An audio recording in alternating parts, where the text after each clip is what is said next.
Hey everyone, and welcome to Nicole Reacts, a live edition at a time that is completely unusual for me. Um, I had a very busy 2 weeks. I pre recorded two videos thinking that was enough. And then I got back, and part of the weekend I slept for like 12 hours. So I think I just needed the rest. And I thought, you know what? I'm going to do a video today, and then I'll do one on Friday, like at my usual time. So, in case you don't know me, my name's Nicole. I own a company called Breaking Even Communications, which is a marketing company. And I've been doing this for 15 years. And about a year ago, a little over a year ago, I had the crazy idea of actually looking into some of these marketing gurus. And these gurus range from actual marketing gurus like Seth Godin and Gary Vaynerchuk to network marketing trainers and people like that. Because the reality is, what you'll see is if you watch all these videos, you start seeing patterns. And this isn't lost on me. But what I want to do is sort of demystify that these people know all these secret things about social media, or if that you just worked harder, you'd have a million followers too. Because the thing is, it's just not true. And I've got the experience and the knowledge to back up what I'm saying here. So if you like this thing, I hope you consider subscribing to the YouTube channel. I've been on YouTube for 10 years. I'd really like to get to 1,000 subscribers. But if before you commit, you want to watch this, I totally understand. And there is back episodes on the YouTube channel under the Nicole Reacts playlist, as well as on the blog. Just look for the Nicole Reacts category. So feel free to comment if you were on the live stream. Hi, not that Kate. And hi, Lisa. Woohoo. All right. So today I picked a topic, a person whose platform is called Effing Simple. Her name is Tony, but her channel is called Effing Simple. Now, I came of age in the 80s and 90s, and at that time there was these books called, it was Whatever for Dummies, right? And they had these black and yellow covers. So you would buy a book called, I don't know, Video Editing for Dummies, or Meal Planning for Dummies. I mean, they had them for everything. It wasn't just tech stuff. And I just had this moral issue with buying a book that implied that I was stupid. So I've never actually bought one. But when I saw this YouTube channel called Effin' Simple, I was like, is it effing simple? Is it really that effing simple? Is that why people hire marketing companies like me to do work for them? Is that why people struggle for years to get a foothold on these things? And Tony's a network marketing trainer.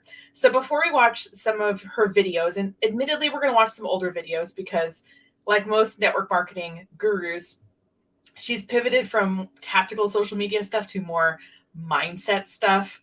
So we're not going to watch that. We're going to watch the social media trainings. But let's take a look at Tony, and then we're kind of going in with a sort of understanding of who this person is before we consume their content.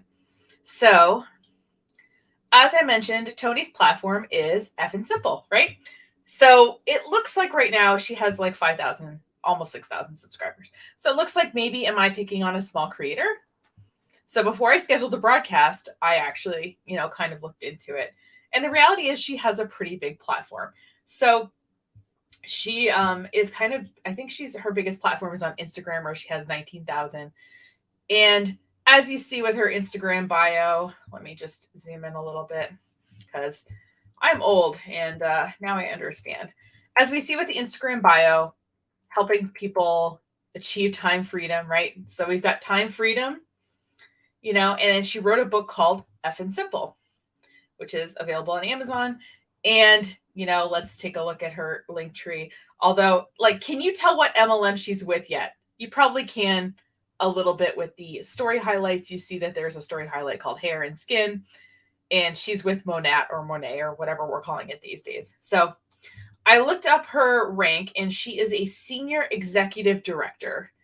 Now, I found this on Bloomberg. I have no idea how often they update this at all. Like, she might have been this, and then she might have gone down some ranks. I don't know, but at one point at least, she's a senior executive director. And what I thought is, I was like, okay, what does that even mean, right? Because I'm a normal person who, these titles are just like, yeah, let me call myself, I don't call myself a CEO. I call myself a business owner, but I guess I could call myself a CEO, right? So the senior executive director makes between $3.5 million. That's the highest, and the lowest is $379,000. The average is $1.2 million. Okay. So at this rank, she's making probably at or around $1 million theoretically. Now, if she's maintaining this rank, again, we don't know. So it seems like some people on the chat know this Tony person. Okay, Charlene. Hey, Rachel. Deanna. Okay, cool. I had some resistance to the For Dummies books too, but I have to say my copy of Excel for Dummies was used a lot. I get the premise behind having books that are like for people who don't have much experience, but something about like, I don't know, we could call it just starting or excited to start or brand new beginner, or I don't know. There's just ways to frame it that like you're not stupid for not knowing how to do something. I don't know. Again, I get the premise of the books. I think for the For Dummies books are useful, but as I said, the effing simple I found a little bit triggering as a topic. But it sounds like some of you know who this Tony person is. I don't even know. It's really funny because now that I do these videos and I watch them on my YouTube channel, like it suggests me other videos, and I think that's how this happened. Okay. Tony is the very first rep for Monat. She is the top of the pyramid. Okay, that makes sense. Because, like, how many people are senior executive directors, right?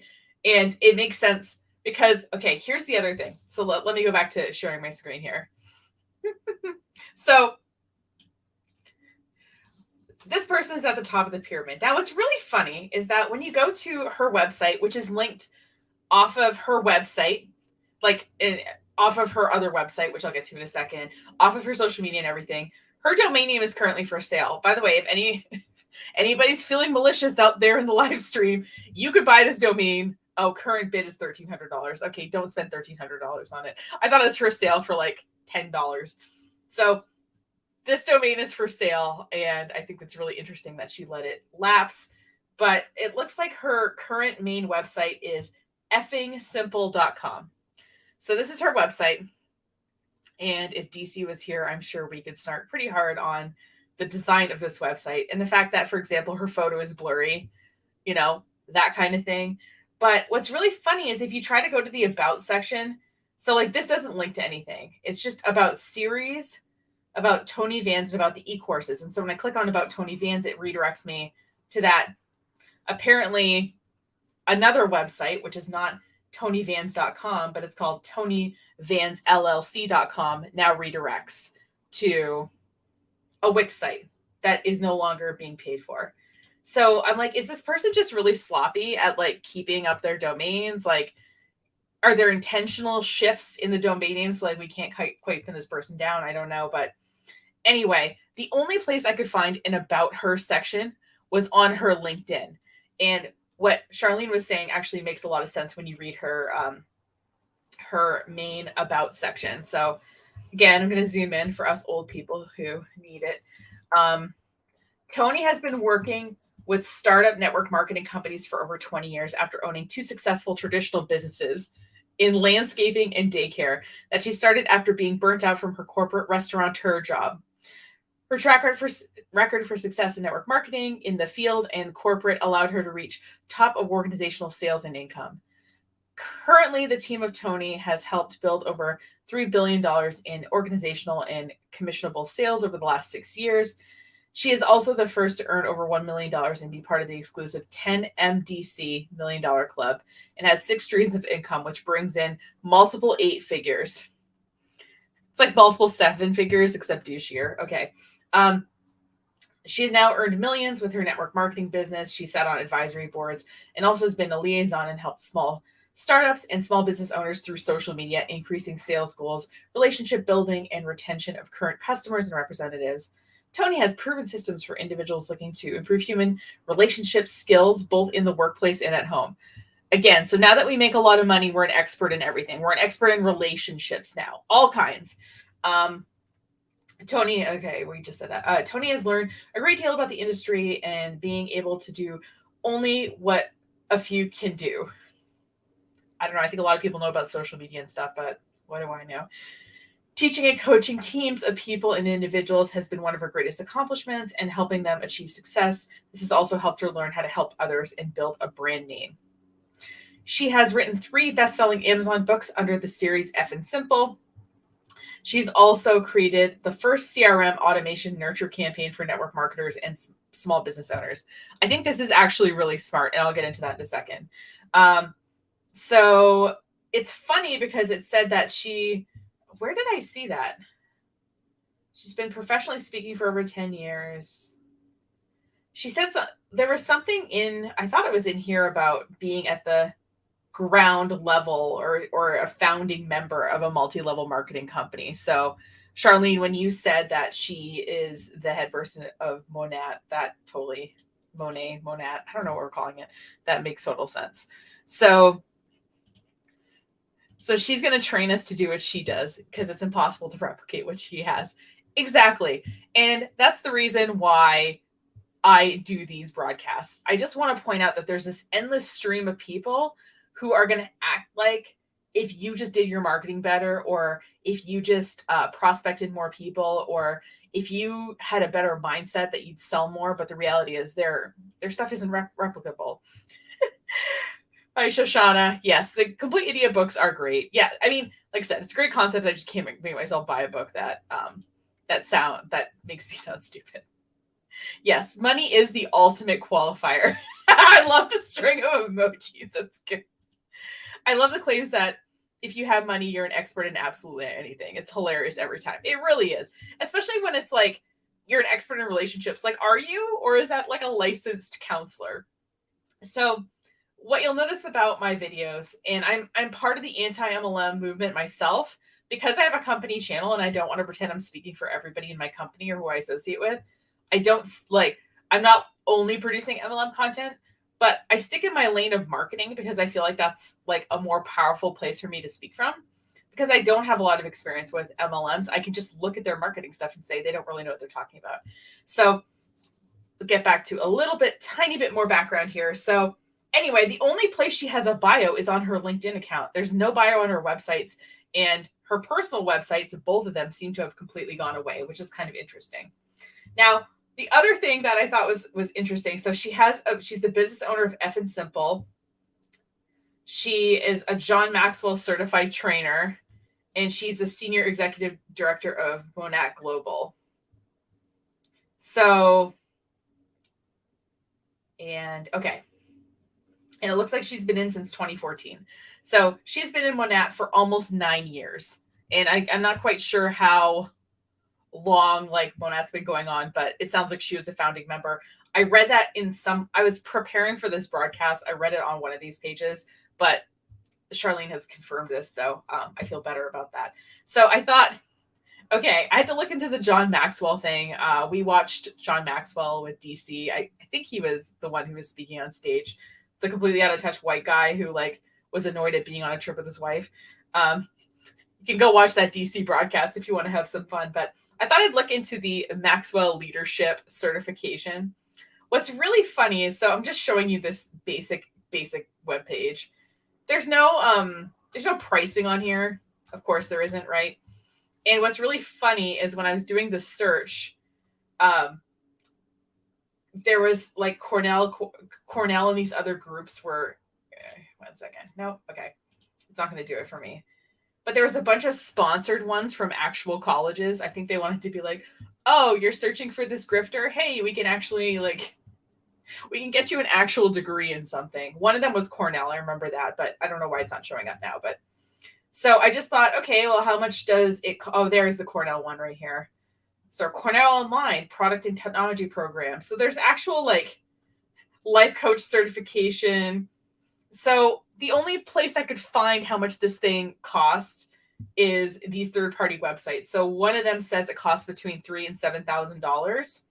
And then this other one, which is a certification, a review of the certification. So basic membership and certification costs between $4,000 and $6,000. So this was updated in 2018. This was updated in January 2023. So I'm guessing this one is probably more accurate. So she's John Maxwell certified and we all know what a grifter he is. So anyway, and let's just take a quick look at her. I'm gonna look at her Amazon book here. Oh yeah, this is where I found it. Got it. Okay. She has oh crap, hold on. I clicked on the thing I didn't mean to. Okay, so in her about section here is where it says the founding member thing. So it says after nearly 2 decades in network marketing and a few failed attempts, she took a chance on a startup network marketing organization in 2014 and never looked back. So we know that she made her money because she joined at the beginning, right? So these are her books, which have, 135 almost 5-star reviews. So people who read them seem to like them.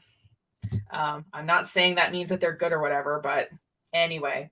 And then her website is right here. It's just SEO wise, the website looks like it's just called home. Like as you see with all my tabs, the names of the websites are here.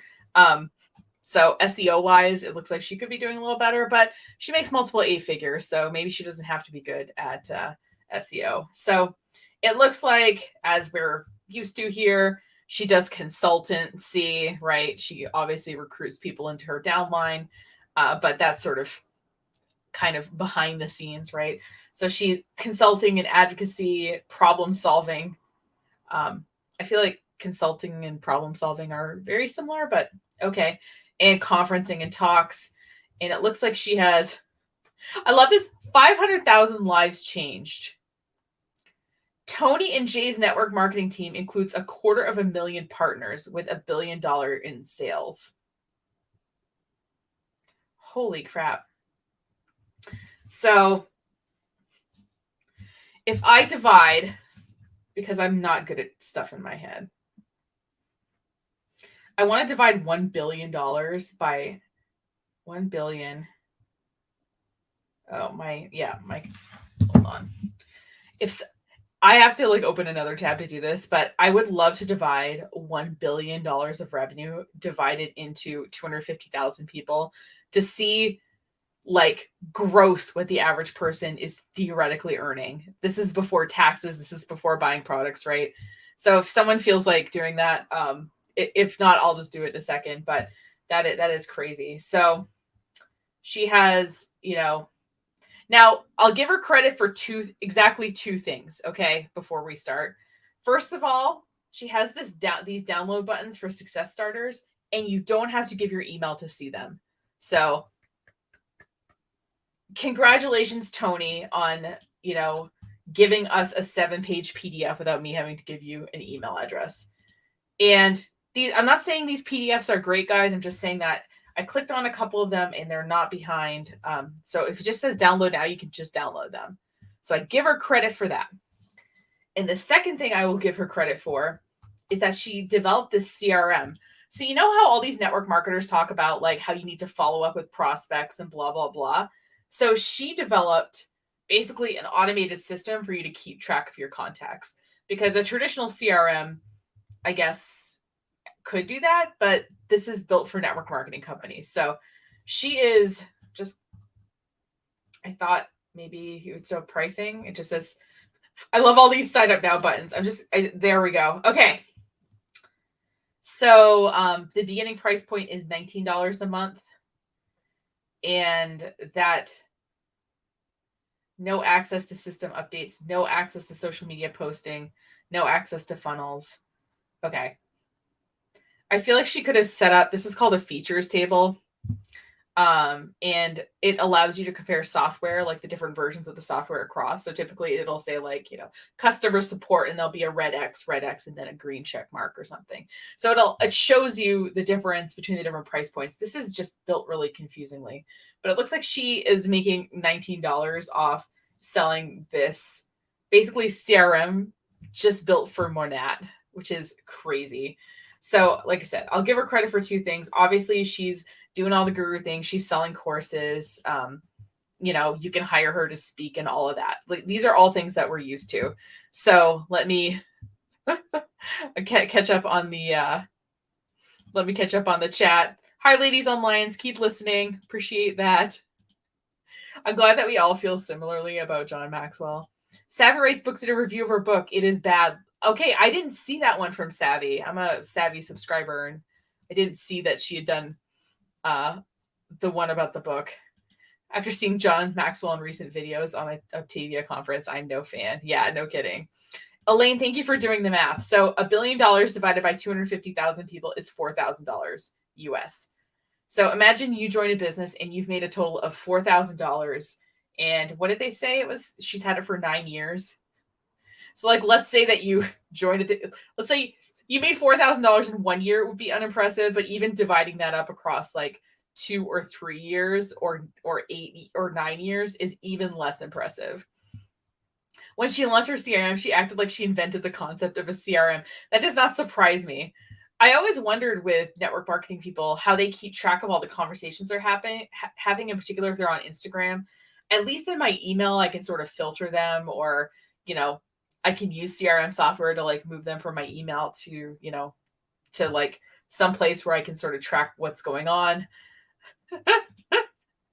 There we go. I love that. Yeah. So this person is associated with a network marketing company. She's making multiple 8 figures and obviously making money with other things off of people, even though she makes more than enough money off the network marketing business. She's associated with John Maxwell, and yeah. So 3 strikes, and I don't know, this person is not impressive to me. But what I wanted to do today is I somehow ran into the fact that she has some social media trainings on her YouTube channel. So I thought that we could look at that. So when I go to her videos, in her popular videos, I see that there's a social media training with Bianca Abreu and Instagram Basics Director Spotlight training. So I think we're going to watch the longer one. It is a holiday weekend. I do have an iced coffee, so I'm ready to sit here for a bit if you guys are. This is almost an hour long. So what I'm going to do is cue it up here. And it's really funny. Like, the video hasn't started playing yet, but she's wearing a hat, which I always think is funny with people who sell hair care. So let me share my screen. So this is approximately 54 minutes. It's a social media training. It's from 3 years ago. So what we're going to do is just assume that maybe some things are a little bit out of date, and that's okay. But there are certain things that remain true, even years later. So all I got is this keyboard clicking, and she's wearing her Monat hat, which, again, why do they all wear hats? I thought they had really great hair. Lindsay says, not a holiday in Canada, but happy to be watching while I clean. Perfect. That's a perfect use of time. I thought it was Victoria Day this weekend. I don't know why I thought that. I might be mixing up my my Canadian holidays here. But so, all right, we're going to buckle up and listen to this. So if you want to pour yourself a nice coffee, if you want to clean your house, I'm going to periodically stop and comment and catch up on comments, but I will read them on the screen and everything. I think this will be pretty listening friendly because something tells me there won't be much slide sharing.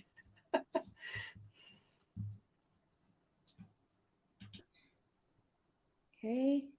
All right, we are recording, but I'll wait to introduce you because I'll edit this before we start. Well, I'll edit this before we start.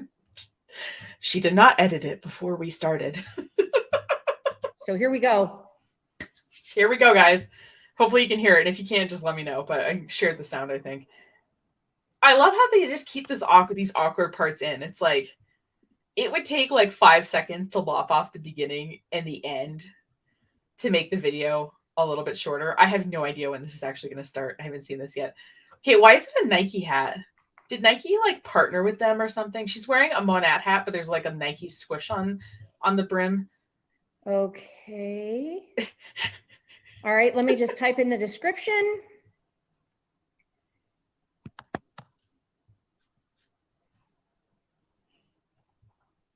Oh my God, this is so awkward. All right, while she's typing random stuff, Elaine, I have no idea why I said US dollars. They are numbers. It's math. It works everywhere on Earth. Bianca. Yes.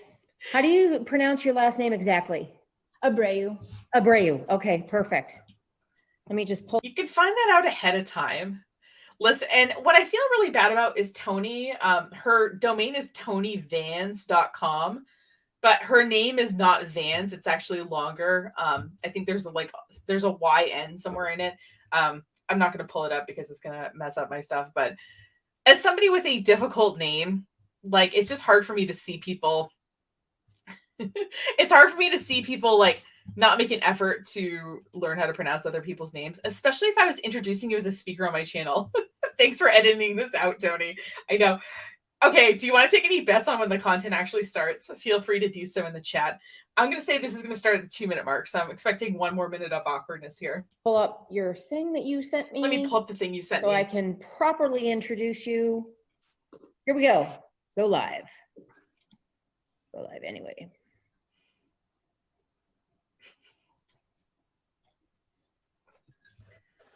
Also, this woman, like, her head is cut off. Like, listen, hashtag not an expert here, but like, I don't know, like, try to be in frame, and having an external camera that's like not built into your computer, it's a lot easier.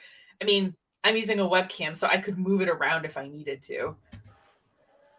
But I have a feeling she's using the one built into her computer. It's getting there. We're halfway there. How is it halfway? Redirecting. Okay. Yep, we are live. Let me see here. All right, let me just check and make sure. Oh my God, so awkward. Rocking and rolling. Okay, let's go back to Ouch. Zoom. Once again, all right. Another professional Zoom. Okay. I think we have you. Yes, yes. Okay, 154. So once again, another professional Zoom. DC would have so much to say right now. I know. And like, my thing that I always say in DC's comments, so she's probably sick of it, is I'm always like, if these people would just take like a 2-hour Zoom course, they would know everything about it. They would know how to, like, in particular, you know, what these people forget to do is do the thing called spotlight. So what I can do when I'm on a Zoom call is I can spotlight myself. And then let's say someone joins and then unmutes, it doesn't switch over to them. Whoever is highlighted stays big on the screen. It's like, literally, like I said, if you just watched a 2-hour, you know, advanced Zoom class somewhere online, these people would know how to use it better. But it doesn't matter now, does it? Production value does not matter. So I here. see participants joining us. We are live on Facebook because I have my computer here and I have my other laptop here and my phone. Perfect. Oh, yes. Okay. So before I'm using multiple pieces of technology. Yeah, we all do that. get started I have 3 screens. Like, you don't see me I have studio lights. You don't see me bragging about these things. here, let me just check and make sure It's literally my job. You know what I mean? we've got everything all squared away. What's squared away? What do you? Right. I like her Chanel earrings. Okay, I think we're ready. Are you ready, darling? Oh yeah. Oh my God, don't. If I'm speaking at your thing professionally, don't call me darling. You know? I'm Okay. ready.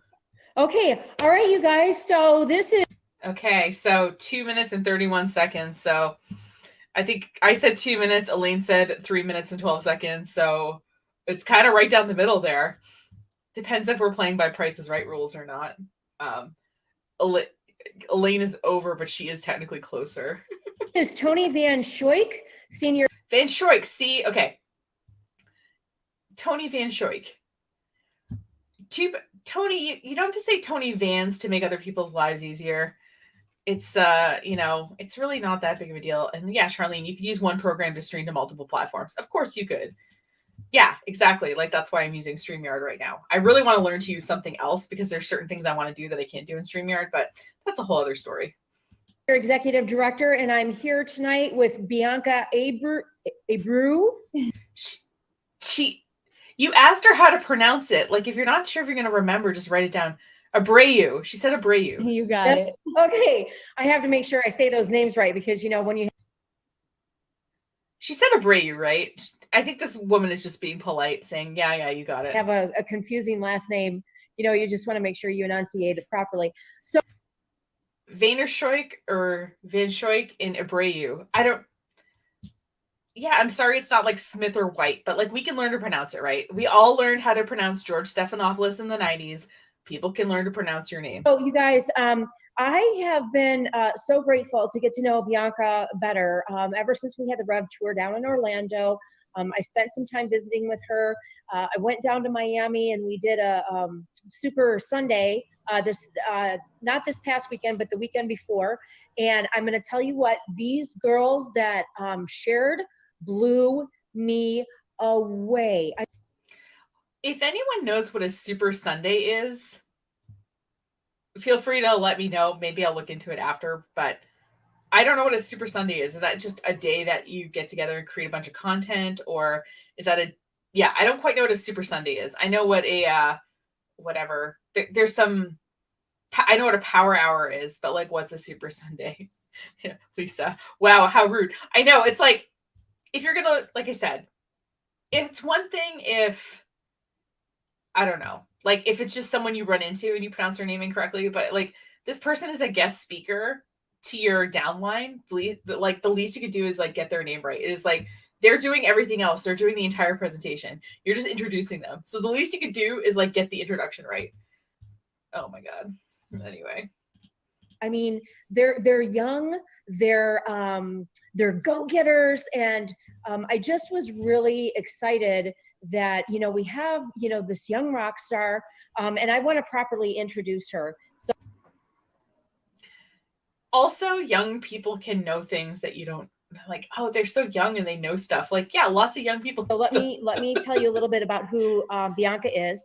I'm not going to ever say her last name again or try to because she's 25 years old. She's an ED. She's been with an ED. Oh, executive director. Whenever I say ED, I think of eating disorder. Okay. Oof, all right. Company for only a year and a half, but prior to Monate, she was a full-time graduate student, getting her master's in You quit graduate school to do Monet? Don't do that. In interior architecture. You quit your master's degree in interior architecture to sell shampoo? No, don't do that. So by the time she graduated, okay, she had already picked up her caddy and was a market mentor and walked the stage. And now she does this full time. Unbelievable. Yeah. So I am so excited for you to be here tonight and sharing with us, because what you discussed in Miami, I was just like, I literally, I had to pick my jaw off the ground, but you explain it in such simple terms. And especially, if you're effing simple, if you're familiar with social media and Instagram and influencers and that kind of thing, they're gonna understand, but you're gonna give us basics for people that are not so cool like me. Please keep in mind that Tony does social media trainings. Like, it's one of the things she says she's an expert in on her website.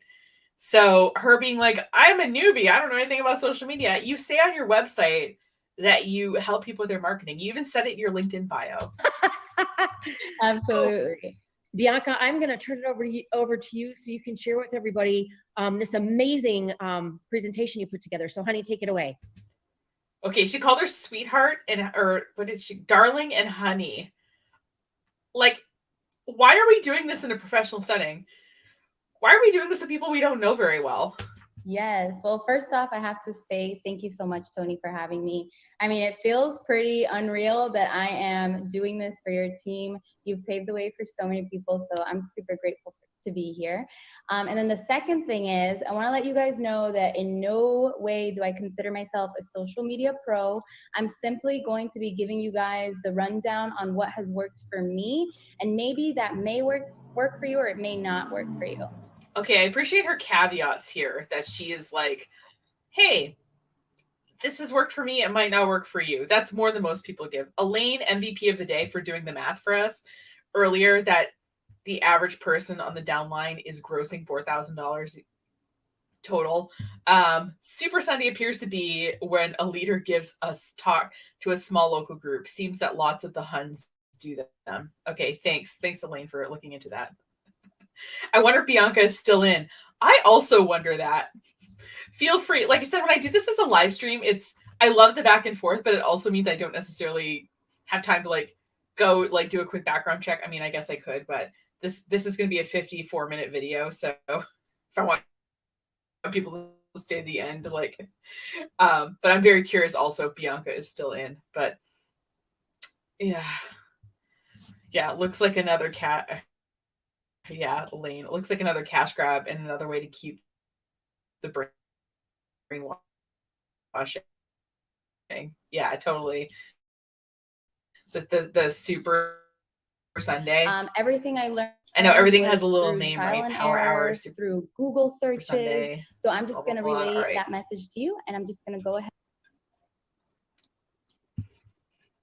Well, Rachel Hollis built a multi-million-dollar business with a high school diploma and a Google search bar. So Ahead and start the presentation. So let's share the screen. Yep, we've got it. And she Okay, put it in perfect. full screen.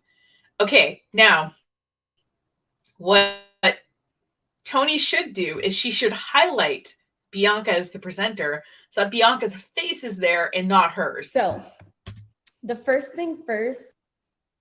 Now, if she talks at all, it's going to switch back to Tony.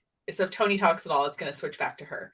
But she should pin Bianca, and she should also drag it so that Bianca is maybe a little bit bigger, so that like presentation wise we can see her a little bit better.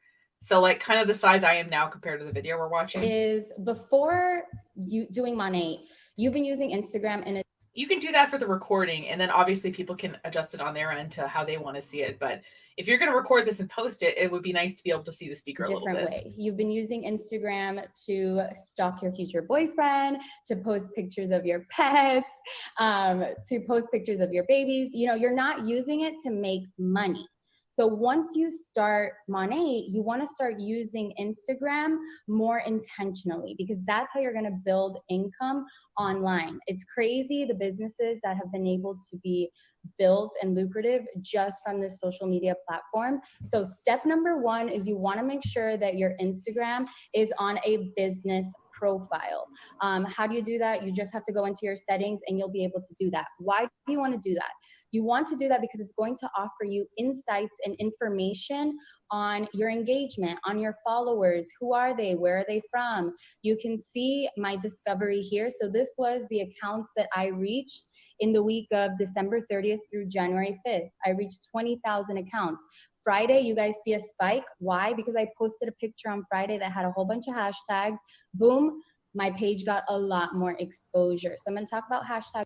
Okay, so here's the thing. When we look at data like this, so the Thursday, there's a spike, right? So she said, I posted a picture with a lot of hashtags.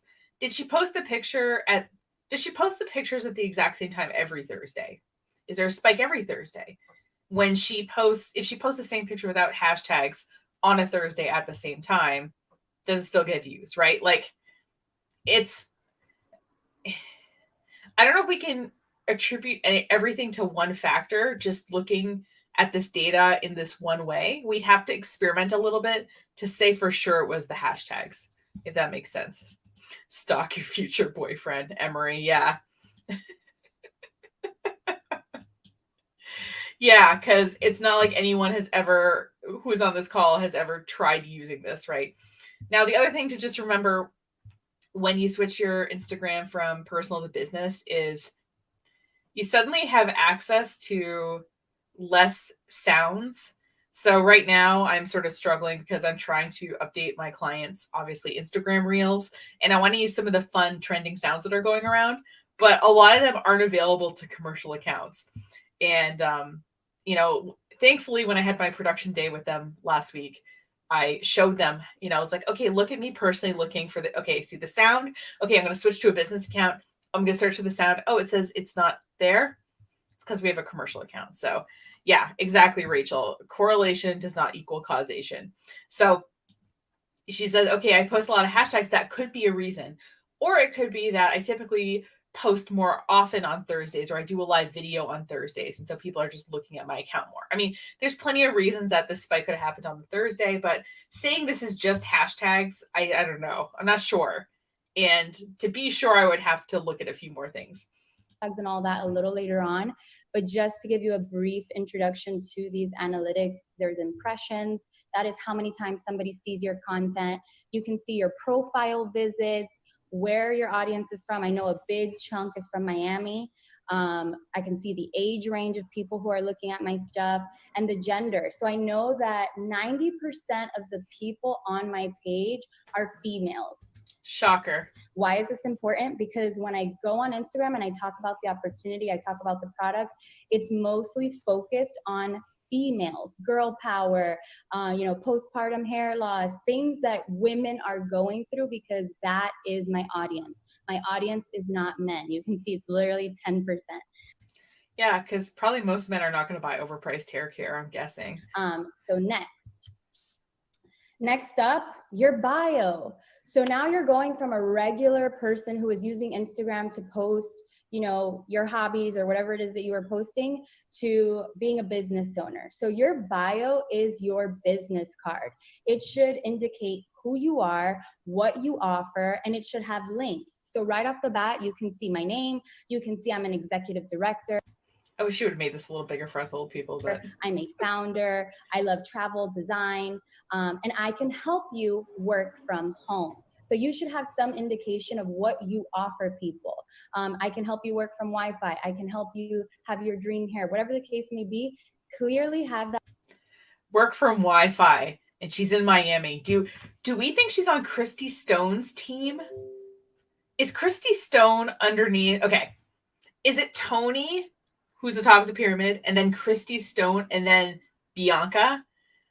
Because Christy Stone, when I did reacted to her, she kept talking about working from Wi-Fi, and I was like, that's such a weird thing to say, because like there's so many jobs that are on the internet. You know what I mean? Like a lot of us work online. Not just marketing people, but like there's so many jobs that have, are a majority online or completely online, that like acting like this is the only thing you can do to work from Wi-Fi is a little bit odd. Lindsay, you're not bad at social media because you don't look at your Instagram stuff. So few of my clients, like we have this little thing where we can add on reporting when we do social media, and only one client currently is taking me up on the reporting aspect of social media. So even businesses that are paying me to do their social media don't care about the reporting. Now I look at stuff every month for them, and I like look and say, okay, well, let's try, posting at different times of day, or let's try this different group of hashtags, or let's try, changing out the thumbnail, like re-uploading the videos and changing out the thumbnail. Like, so sometimes I look at stuff and have ideas with it, but a lot of people don't look at their stats. Do not feel bad. Stop saying females, Elaine. I know, me too. Say women. You just said men. Silly monat lady. I know. Every time she said females, I was like, oh, it's like nails on a chalkboard to me too. Right here. It's like, yes, we're women. They are men. We are women. That indicated in your profile. You can also have some sort of call to action that are focused to your links. So some people have take my hair quiz, work. So hers says, and I can read it on the other screen because it's a little bit bigger, travel design and everything in between. I can help you work from home. No bad hair days. And then she has a Linktree link. Work from home, join my team. It's a call to action that shows them, okay, here are my links. Go ahead and take part in my surveys. So once you click my links, so her buttons, in case you can't read them, and again, I can only read them in my larger screen, say, influencer applications work with me, ! Hair quiz, and what is Monet? I personally use Linktree to hold 3 links. My influencer application, my hair quiz, she was gonna say it anyway. And who is Monet. So my influencer application is a survey that I made through Google Forms. And very simply put, it's just so people can take it and I can get to know who they are. At that point, I can decide whether or not this person fits with the brand of Monet, the brand that I've built, and if I want to work with them. Do you think she's ever rejected anyone?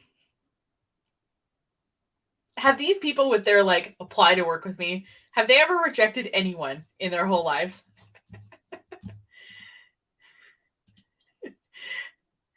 Females sounds Ferengi. I don't know what Ferengi is, but I will learn vocabulary. Hun should be as everything is transactional to them. Yeah. Oh my God. These people. my hair quiz. So I don't use the traditional Monat quiz. I have created my own hair quiz that is more specific and customized. Oh, thanks, Elaine. Star Trek reference. Okay. My boyfriend loves Star Trek. I really like, and I think I would like it too. It's just this series that just seems to have a lot of like different offshoots, and I just feel I feel intimidated to start it. But I think I would actually really like it a lot. Have a heartbeat, have a credit card, you're in, Lindsay. Yeah, I just can't picture them rejecting anyone. You know what I mean? I mean, if Jason Stone, Christy Stone's husband is Jason, and he's bald, and he is a market partner, I believe. So to the way that I would offer a hair consultation. I feel like this works the best because in the past I noticed that, you know, first of all, the hair quiz from Monat, sometimes the results are not the most accurate. Sometimes you have to dig a little further into questions. And also the biggest thing is it shows them products and pricing. I don't want them to get scared away from pricing when they know nothing about this company. Interesting. So she's like, hey, in Monat's hair, quiz, it's not as good as mine, because it's not as accurate, but also it shows them products and prices. So we don't want them to know products and prices until they're attached to it. Also, I'm guessing if it shows products and prices, maybe it shows a place where they can just buy it on the internet without going through a person. Lindsay's husband is a Star Trek person. He explains all the references in the more recent shows that I don't get. Oh, okay. Maybe I'll just start with a more recent one and just be like, hey, Ben, you have to be my Star Trek communicator. Nothing about how different our products are. And I haven't painted the value of the products to them. So I have a simple Google Forms. I have no idea what that noise is, so I'm so sorry. If you got a separate microphone, you could cut down on it a little bit. But when I lived on Main Street and there was just cars going by, I ended up building actually technically Ben helped me build it. He's like, I want to make your sound better on your videos. And so he built this thing for my window that just had like a bunch of like sound board on it. And it did help a lot, but it didn't quite dull out the noise. So it could just be traffic. But if she had a microphone, again, DC would have a field day with this. If she had a microphone closer to her face, it would cut down on a lot of the background noise. And then the last link I have, that is so weird, is Who is Monat? So when you click this link, it is a link that goes to Monat's YouTube channel. And on that YouTube channel, it is a video of the Urdanetas and them just talking about this company. I feel like that is so special and important. It's what got my attention right away, and it's what makes us so different. So I have that as one of the first links for, the introduction of who our company is. So that leads us into... Oh my God. Is this called an acrostic poem? Okay, you know what? I think an acrostic poem it's like when you'd write like Mother's Day and like M is for like makes me lunches and O is for over like I don't know. I can't even think of a word that begins with O. I don't know why. But I don't know if this is still an acrostic poem if it just goes down the middle, but if you're listening and not watching, she has the Monat brand and the middle letters all spell out MONAT, and it's family, love, community, gratitude, and culture. So the M, the O, and the N, the A, and the T in those spell out Monat. Monat's brand. So we know that we are a faith-based company. We are a family-owned business. We are built on love, gratitude. We have an amazing community, and we have a culture that is unlike any other. Think about the brand that Monat has built versus any other company. Lawsuits of people's hair falling out, overpriced product. Like, it doesn't have the best reputation. Like, I don't know what she's talking about. I love that there's a whole side conversation going on about, I believe, the Star Trek universe in the comment section. Thanks you guys for being here. It's really fun to like do lives when people actually come. Who is your company? As if we haven't seen Stuart Show's big ass mansion a million times. The graphic is not pleasing to the eye. It is not symmetrical. Okay, that's what it is. Okay, I was trying to figure out what I didn't like about it. Other than the fact that like the little spelling down the middle just makes me. But okay, yeah, I see what you're saying now.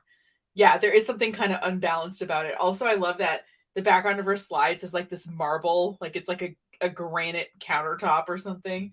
It's kind of interesting. People come here for a reason. So understand that, okay, Monet already has their brand. Who am I inside of Monet? Inside of. So if you had inside of on your MLM training bingo cards, check it off now. Brands that work. So other brands that we can compare to. We can compare Monet to Nike, Amazon, Apple, Coca-Cola, Starbucks, and Google. Yeah, same thing. Nike, Amazon, Apple, Coca-Cola. I mean, when you see these logos, you right away know exactly what these companies are about. Apple, I know that I love Apple, and it's because I feel like they are paving the way when it comes to technology. They are top of the line. They're revolutionizing that industry. So are they? Are they really though? So you know what having a brand and a logo and all that does is it paints value. So it's so important to think about yourself beyond Monet. Okay, so she says that a logo paints value. So Monet has a logo. I'm guessing that the average person like isn't walking around with their own logo. So I'm really curious because she wants us to think of ourselves beyond Monet. So maybe she's going to show examples of personal branding without a logo next. Yeah, exactly. Emery, okay, thank you for putting it. Apple is just copies Android and makes it so that you have to buy Apple accessories. Yeah, I mean, and I feel like, so, not that you guys care, but I was, the last 2 weeks I was in Maine with my Maine clients. I did 7 production days, 2 meeting days, and I had 24 hours off, and I ended up driving to go see my mom, who lives a few hours away. So, I did all these production days, and my coworker, Jessica, gave me her Android phone, and she's like, it has a really good camera. And sure fucking enough, guys, like, this camera is, like, really nice, really good. So, ma'am, every business has a logo. Stop it. Oh, hold on. Oh, okay. Kate is setting up her desk while she's listening. Awesome. Money, overpriced, no lawsuits. Promise. Awareness of money, terrible. I love that poem. If we could find their weird Monet font where the A doesn't have the little crossy line in the middle. I'm sure, I don't know what that font is. I'm sure it's not their font. Yeah, Emery, but it's aesthetic. I'm an Apple dork. Totally. Listen, and I think a big part of Apple is their aesthetic. It's that they've made things like, the apps are relatively simple. Like, my mom doesn't have to defrag her computer and all that. Like, I totally get that that's part of what they're selling, but I wouldn't say that they're paving the way in technology. I would maybe think of different companies if I was thinking real technology innovation. Yeah. Oh, more Star Trek. Awesome. I love this side conversation. It's great. And what is making your business and your company different? Because you have to remember that at the end of the day, we're all offering the same thing. We're all offering the same overpriced products. So how do we differentiate? I hope she tells us. Offering the same exact products. We're offering the same exact business opportunity. You only need to be 10% different to stand out. What is going to make... Why is it 10% different? Like, where is she getting that from? Somebody sign up with you versus somebody else. And it goes back to Apple. Their brand is so strong that it kind of eliminates competition. I don't even think about Samsung. Yeah, but if you look at the phones sold, like, I think a majority of them are Android phones. And I think maybe even a majority, I don't know if the majority is Samsung, but think about Samsung, because no, I want Apple. I want the best of the best. I want the best technology out there. And that's what Apple has done. So yeah, I'm asking, like, why does she know I only have to be 10% better? And Melissa, her butt, she's pulling it out of her butt. Yeah, clear. It's like, did she read a book or something called 10? I feel like there's a book called 10% Better, or maybe there's I think there's a podcast called 10% Happier, I think. Maybe that's where I feel like the 10 must come from somewhere, but I don't know where. With their branding. Okay, so building your brand. In order to build your brand, you need to understand, who am I? I feel like a lot Who of people am mess up with I? this company when they try to be something that they're not, because that comes off as ungenuine, unauthentic. Be yourself. Ungenuine. You mean ingenuine? That is the biggest thing that you can do with this company. And so 3 to 5 things, right off the bat that make me who I am. I love to travel. Traveling is one of my biggest passions. One of the other reasons why I joined this company, I wanted to experience design in real life. The other thing is I was a design student. I am so passionate about interior design, architecture. I mean, that's my favorite thing. The other It's my favorite thing, but I'm not choosing not to do it for a living because I'm selling shampoo now. thing is I am in a long distance relationship. My boyfriend's in the military. So this is what makes me who I am. I love hair. I love all things beauty. And I kind of incorporate a palette, colors, a scheme, something that screams Bianca. You know that all these pictures kind of have the same thing going on. They have the same vibe, the same aesthetic. And that's kind of what you want to create with your brand, because it's going to, when people see it, they're going to be like, oh, that's Bianca. They're gonna look at that and say, "Oh, that's a Monet girl," because like this is all like generic Monet stuff, like the sort of beige, clean aesthetic, long flowing hair. I'm trying to read what their bathing suits say. I think their bathing suits say the real deal. They're all in these like tank bathing suits. I don't know. Next. And the Android versus Apple argument is about as annoying as pineapple on pizza. It's true. It's totally a personal preference thing. I'm just saying that this one technology company is leading the way. Like, I'm just not sure if I think that that's particularly accurate. About to find out if I hooked my webcam right. If I vanish, I will be back. Good luck. Good luck at that, Kate. Yeah. That whole. I feel like you could just insert any Monet girl's face into that, and I could be like, oh, that's Bianca, or oh, that's Christy Stone, or oh, that's what. I feel like they all have a very similar aesthetic, so I'm not sure how to tell them apart from each other. So what is it that you want to post about? Okay. I thought you said I can only post about 3 to 5 things. You need to start thinking about how your Instagram is a storybook. So again, you're going to have your page on a business profile, but you're also going to make it public. With the combination of posting on your feed and your stories, you're going to put your page out there. More people are going to be able to. Apologies. I have a basset hound and she likes. Hold on one second. Reach you. So through that, you can tell people a little bit about who you are. And then when they land on your page, they can determine whether or not, hey, I like what this girl's about. This post is so interesting. Let me see her highlights. I think highlights are so important because people are stalkers. They can literally see everything about you right on your page. So I have a highlight on my business, my hair, my travels, beauty, my journey throughout this company, design, my long distance relationship. Everything is laid out for them. So what happens is I get a lot of people that sign up with me that I don't know because they feel like they already know me just because of what I am presenting to them on Instagram. So one of the 2 most important things to remember is to be intentional.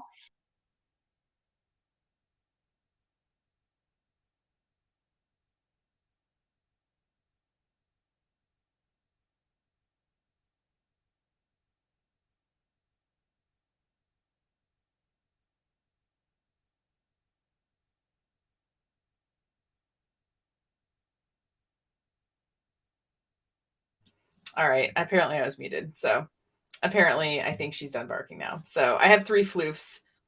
I have a dog floof. She's a basset hound mix. She's actually she's kind of on the smaller end of the basset hound spectrum, so her bark sounds really deep and big, but she's like 40 pounds. And I've got 2 cats. So usually one of the cats makes an appearance in these videos because they yeah, thanks for telling me I'm muted. God. Yeah, it is interesting though how we tie parts of our identities to certain brands.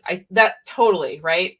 And I think that's the idea of the brand conversation, right? Is like how much of it is sort of us choosing, right, these products, and how much of it is, the people around us or how we're conditioned or what ads we've seen and all of that. So speaking of floofs, hi. Hold on. Do you guys want to meet floof number 2? Hi. Cats are a little quieter. Hi. Hi, Bart. There we go. Oh, hi. Don't want to be famous on the internet? This is Bart. He's a munchkin cat. We got him used on the internet. Hi. You want to sit on my lap? You can sit on my lap. He's like throwing himself at the... So what he does is he claws the crap out of my office chair.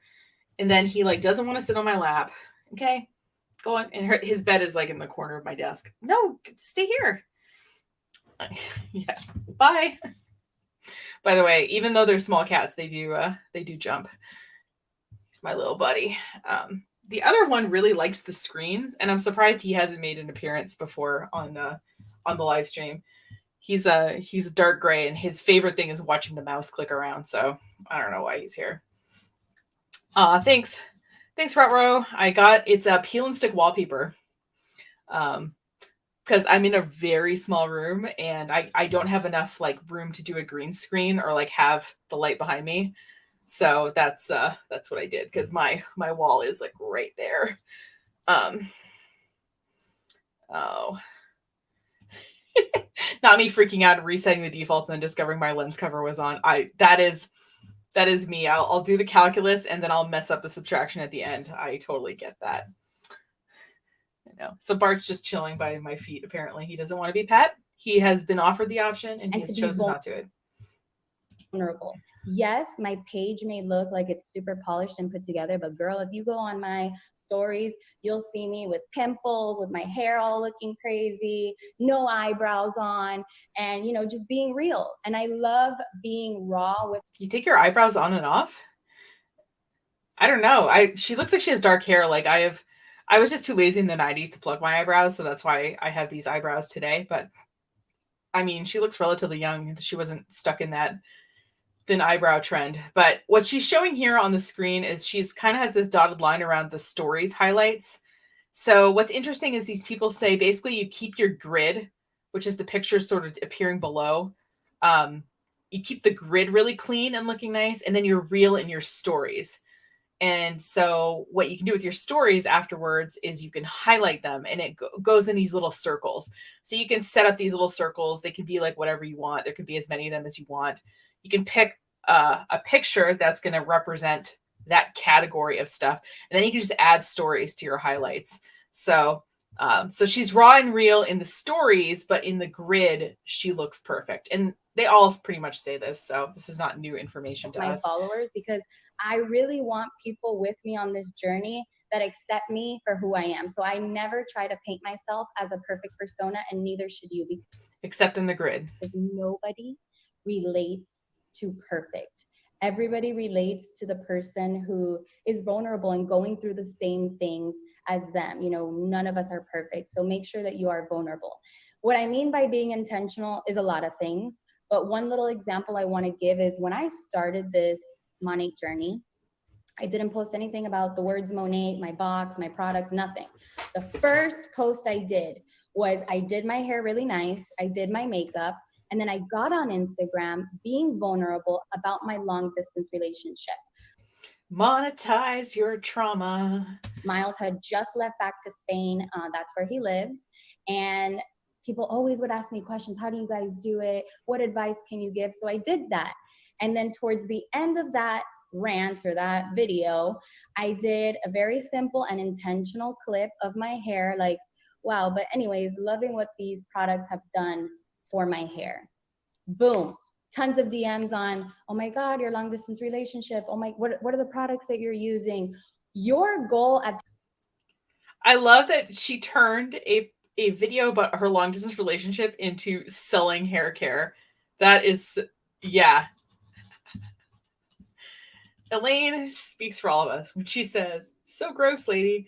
Yeah, exactly. It's so weird how like everything you're supposed to be vulnerable about in your life becomes like content. It's just so weird. Anyway. the end of the day with social media is to start a conversation. Okay, that's what you guys want to be doing. It doesn't have to be a message to a stranger saying, hey, join my team, hey, I can help you build your dream life. We do not do that here. I am very big in pull marketing, and so how I do that is through social media. So what are the things that you guys should be posting?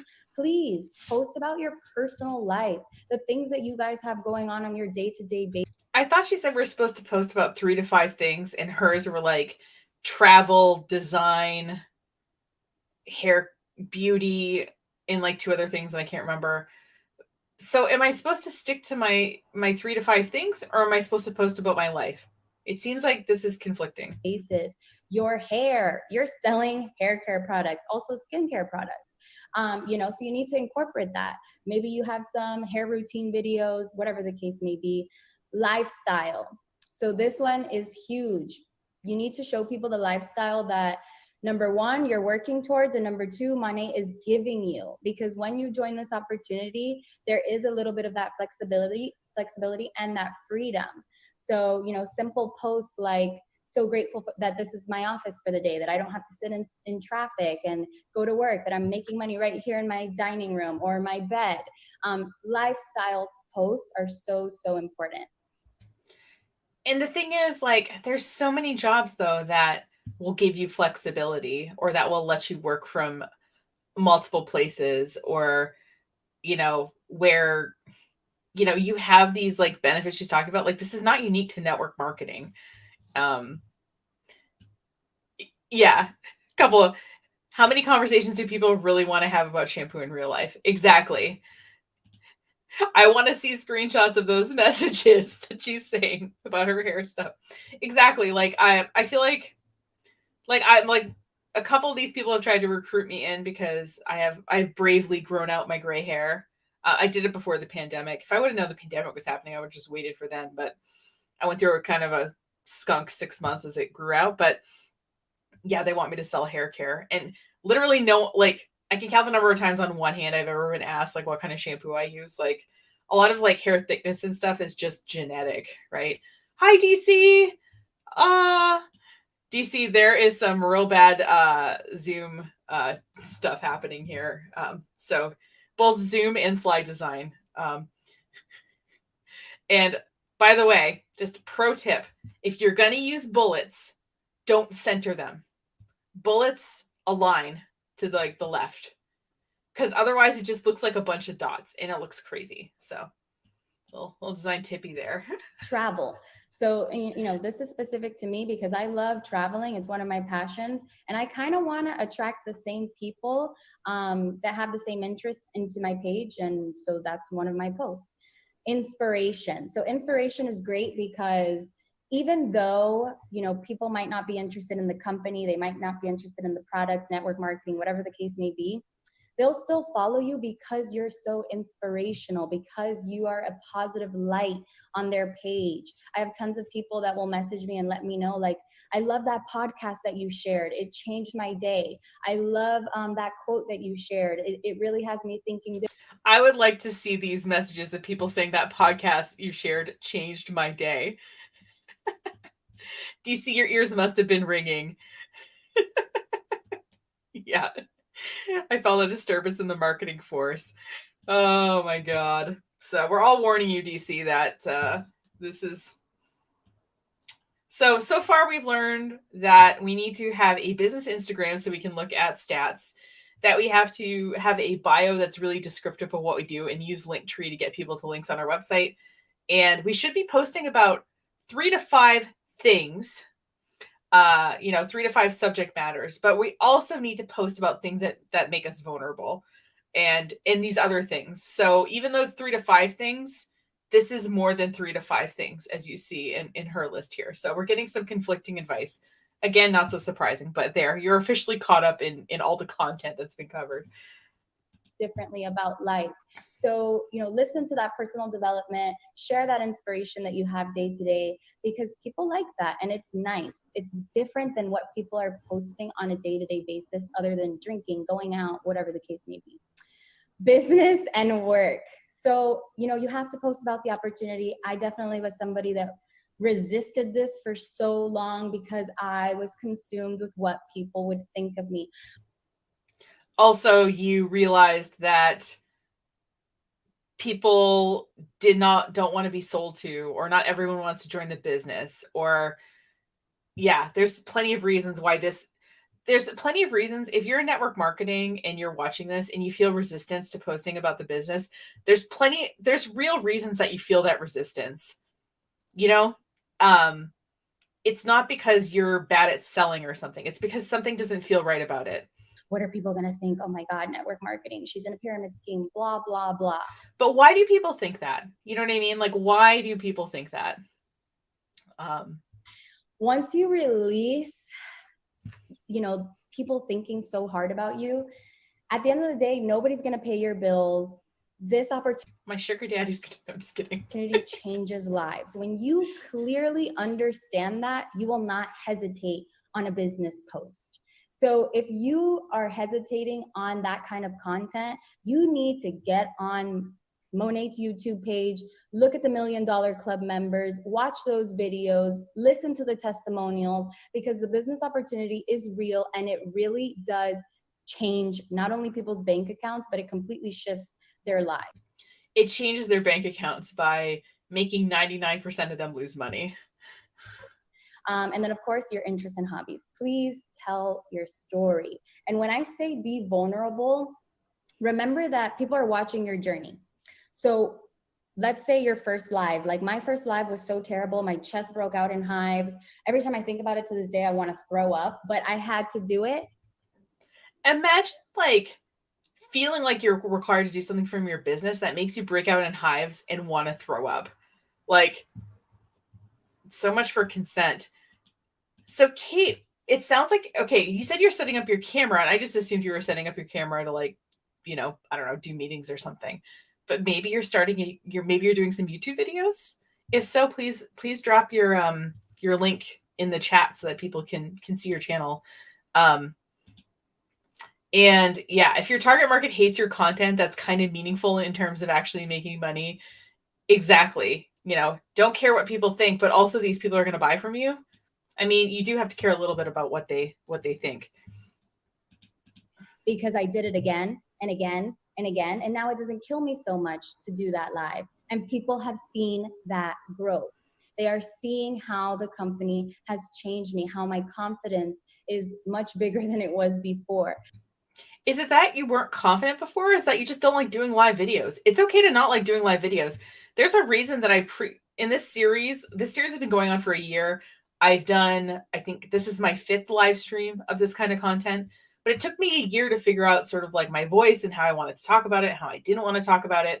So if you don't like doing live videos, that's okay. It doesn't have to be.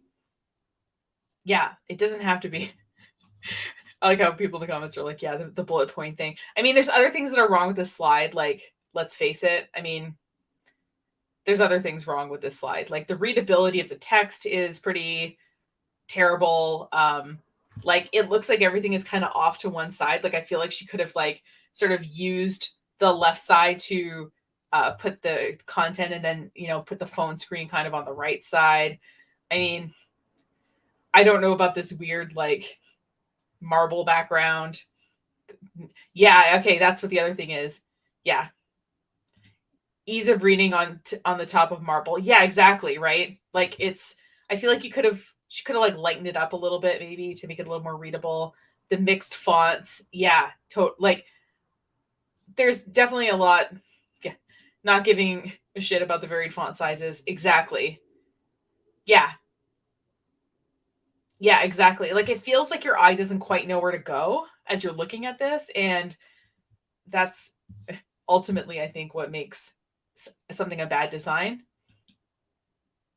So it's undeniable when you're telling people, hey, this business opportunity, it changes you. Okay. So that is super important. That's one tip that is one of my favorite tips. Please don't be afraid to be vulnerable. People don't actually care as much as you think they do. I also love a good DC graphic roast. Know your audience. This is one of the most important things because sometimes we're not intentionally posting and then we're just posting, hey, join my team, make 5 figures a month, get a free car, get free trips. But who is your niche? Who are you talking to? Who is your target audience? Okay. The way that you're going to talk to a mommy is so different than the way that you're going to talk to an influencer or an entrepreneur or. Awesome. Okay. Not That Kate has posted her YouTube link. I'm putting it on the screen now. Go subscribe. She's doing some YouTube stuff. Congratulations, Not That Kate. That's awesome. Oh, Monette changes people. All right. It sure does. And I just love how it's like, here are some stock photos of women, mostly white women. Hairstylist or student, right? So who is it that you want on your team? You know, a lot of this is educating people on our industry and how different this is. So let's say your niche is influencers. Well, most of your content that you're posting on your story is probably going to be related to their industry and how different Monat is. You know, a partnership with a global beauty brand that's going to build you residual income is the future versus, you know, paid sponsorships that have you do all this stuff only to give you some. So I'm going to comment on what DC said, right? I'm going to post pictures and not teach people how to find their target audience. Yeah, these are a bunch of different people. So in one case, it's a hairdresser. In one case, it's a student. In one case, it's a mother. In one case, it's the woman leaning against what looks like a coffee shop doorway. Does she own the business maybe? So like, these are all very different groups of people. They all theoretically happen to be women, but that's kind of what they have in common. But the other thing which she just said is that affiliate marketing or whatever she's saying about selling products is the way of the future. And that sponsorships are like, you only like your post stuff and they give you free products. Here's the thing. If you actually look at, you know, income breakdowns from influencers or content creators, if you look at the percentage of their income that comes from affiliate sales or merch or whatever versus sponsorships, most people make most of their money off of those sponsorships. So she's saying that they're not like a big deal. I'm just going to rewind slightly because I want her to say that again with her whole chest here. This is. So let's say your niche is influencers. Well, most of your content that you're posting on your story is probably going to be related to their industry and how different Monat is. You know, a partnership with a global beauty brand that's going to build you residual income is the future versus, you know, paid sponsorships that have you do all this stuff only to give you some free products, right? You don't just get free products and sponsorships. Like, a lot of people make money on sponsorships. Like Melissa says, tell me you don't know about how to be a professional influencer without telling me you don't know how to be right. Exactly. The influencer's dream is what Monat offers. So there's a lot to say when it comes to that. Mommies, you know, that's a different story than for a mommy. Mommies, you can show them and talk to them about. Mommies, every time I'm chronically on TikTok, and so when someone says mommy, I basically picture like a very attractive woman, you know, and like somebody will stitch it and say like mommy. You know, financial freedom and being able to build an income at home right next to their kids, right? So that's a completely different niche. I don't even know if I'm saying that word right. Niche. Yeah, niche. Yeah, exactly. So yeah, paid sponsorships. Like, there's tons of people that do paid sponsorships and they're getting more than just free product. Yeah, mommy, sorry. That's exactly what I think of. Hey, Heather, thanks for being here. Oh my God. I don't know. The next one, good. If you're going to say a word, just look it up ahead of time. It's fine. As you see, when I read the comment, it's hard for me to read out loud. So the next one, you know, if I know I'm going to say a word, I just practice it beforehand. Entrepreneurs and business owners. I feel like the way that I present the opportunity is so real and so true that I eliminate so much wasted time because I'm telling people that it's a lot of work. I'm telling people that it's, you know, so much better than going out there and investing in another business where you have to spend $20,000, source where you're going to get your, let's say it's a boutique, your clothes and your outfits, and then you got to open up shop. You know, it's. What I love is, and Eric Worre did this in his documentary, they all basically compare an MLM to starting a retail store. And the reality is that if you want to start the least expensive kind of business out there, start a service-based business. So then you're selling your time, right? So you're going to mow lawns, you're going to do graphic design, you're going to bake, bake cakes for people. Although maybe it's a little too soon after that, the TikTok person who baked those really ugly cakes, but you don't have to invest thousands of dollars. For me, when I started this business, what I ended up doing, I think I told you guys, I inherited $20,000. So I had that cushion, and I worked a part-time job for the first 7 years, I think, kind of like gig work kind of thing. So like my friend has a catering company. So I worked there. I Airbnb'd at my house. I taught adult ed. I tutored this woman in French for a while. Like lots of different ways to make money. Right. So like, it didn't cost me a lot of money to start that because I worked out of my home and I just needed a computer. So like, you can start a business without needing $20,000. I just had that and that gave me the cushion. But what I could have done, obviously, is stayed in my other job a little bit longer and saved up for like maybe another year. Yeah, pet sitting. Exactly. Like, that's a great idea. So there's all these like service-based businesses that you can start, and you don't need $20,000 to do it. What you do need is a bit of a financial cushion if you're going to quit your job. That's all. And so you can get that by, maybe you say, okay, I'm going to get a part-time job, or I'm going to build up the side income. Like, I'm going to do this on weekends and evenings until I'm making half my income. I'm going to quit my job and get a part-time job for the other half of the income until it ramps up for me being full-time. Apologies on the dog. I'm going to mute myself again here. Totally different. You don't have a mentor. It's not a small starter cost. It's not risk-free. Okay. So the way that you're talking to people matters. And I say this for the girls that maybe they feel stuck, or that they're recruiting people and those people are not producing. Think about how are you presenting the information? So please think about this next time you post. Who are you trying to attract? Hashtags. 1 second. So I don't want to get... So just update in my life. I guess the lawn is getting mowed right now by my landlord, and the dog is now hiding underneath my my desk. So I will mute that, but in case you're wondering what's going on over here.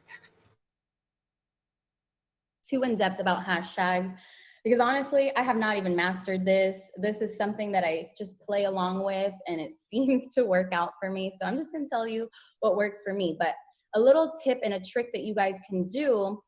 Okay, let's say you know that you want your niche to be mommies because you're a mommy. Okay, I don't really have mom followers.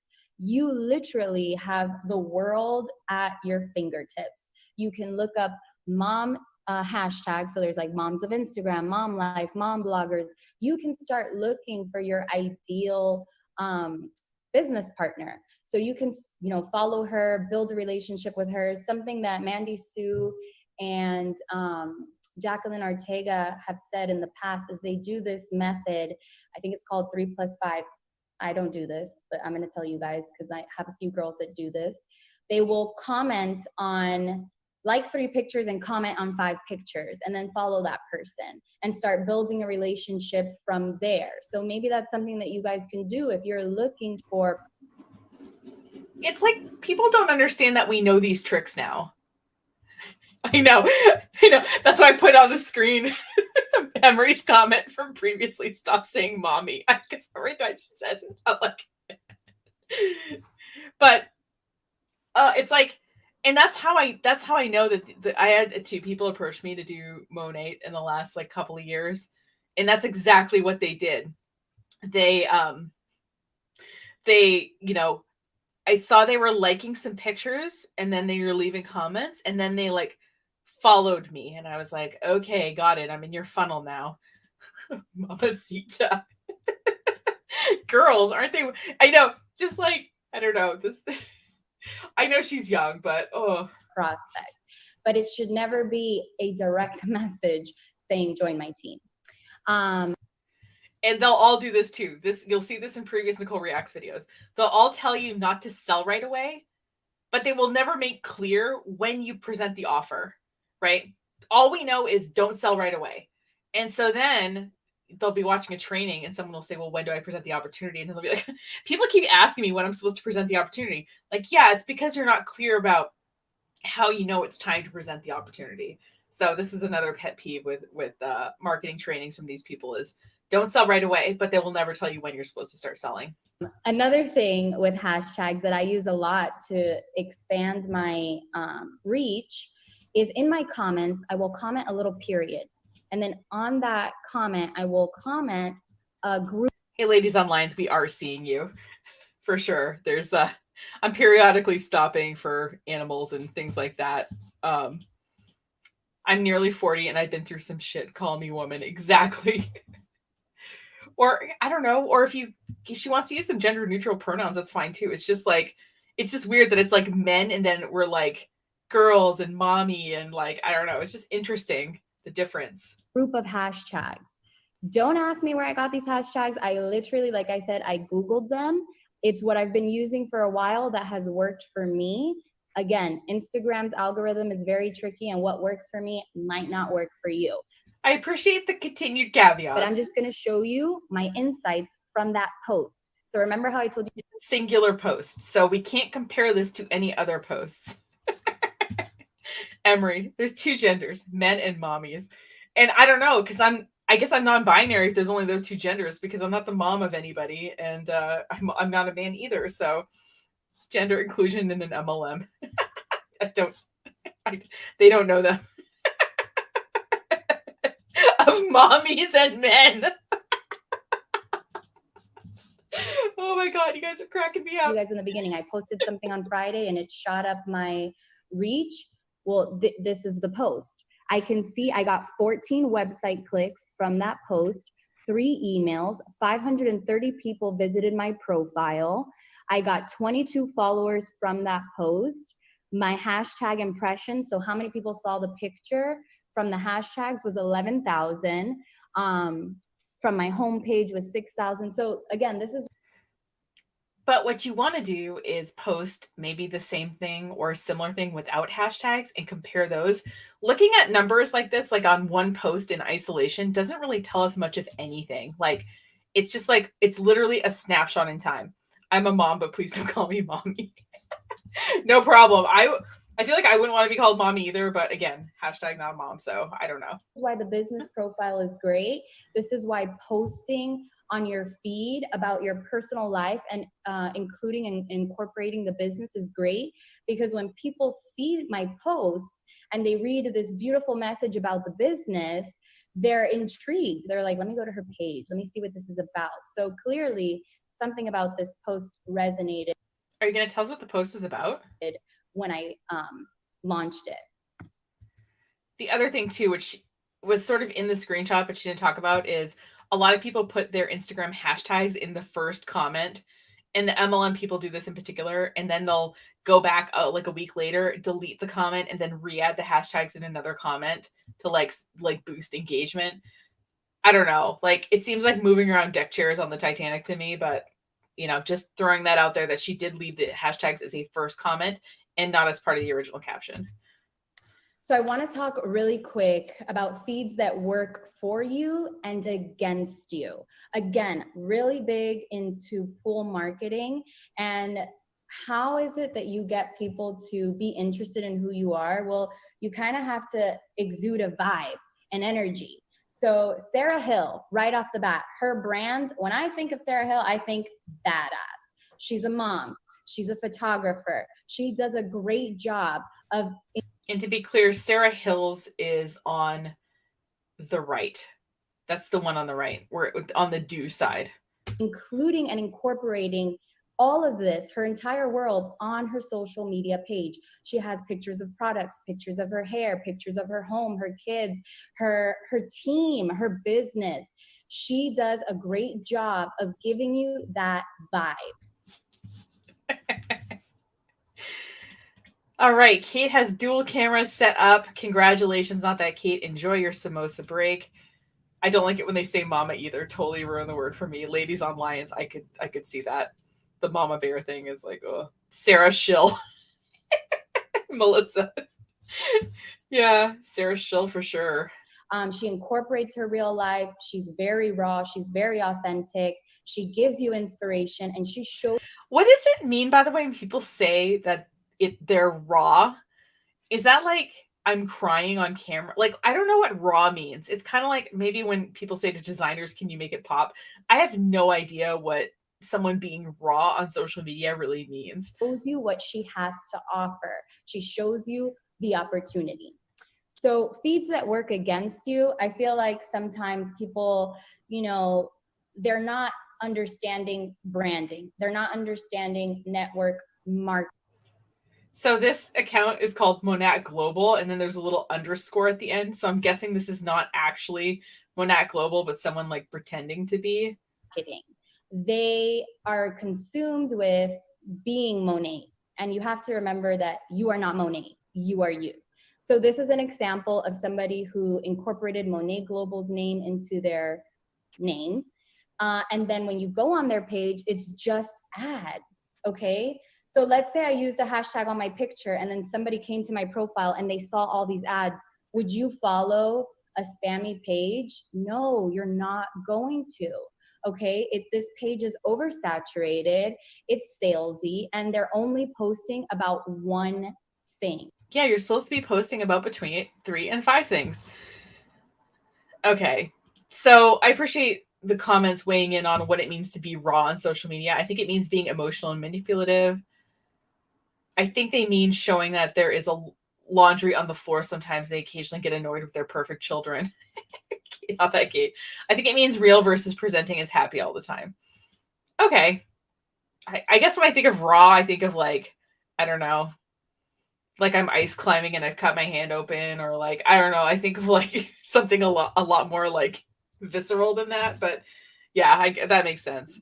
So please remember that to post about your life and what you guys have going on, because that is what gets people to click with you. People need to fall in love with you first before they fall in love with the company, before they want to try the products. So this is a little example of pull marketing. So this is one of my good friends, Denise.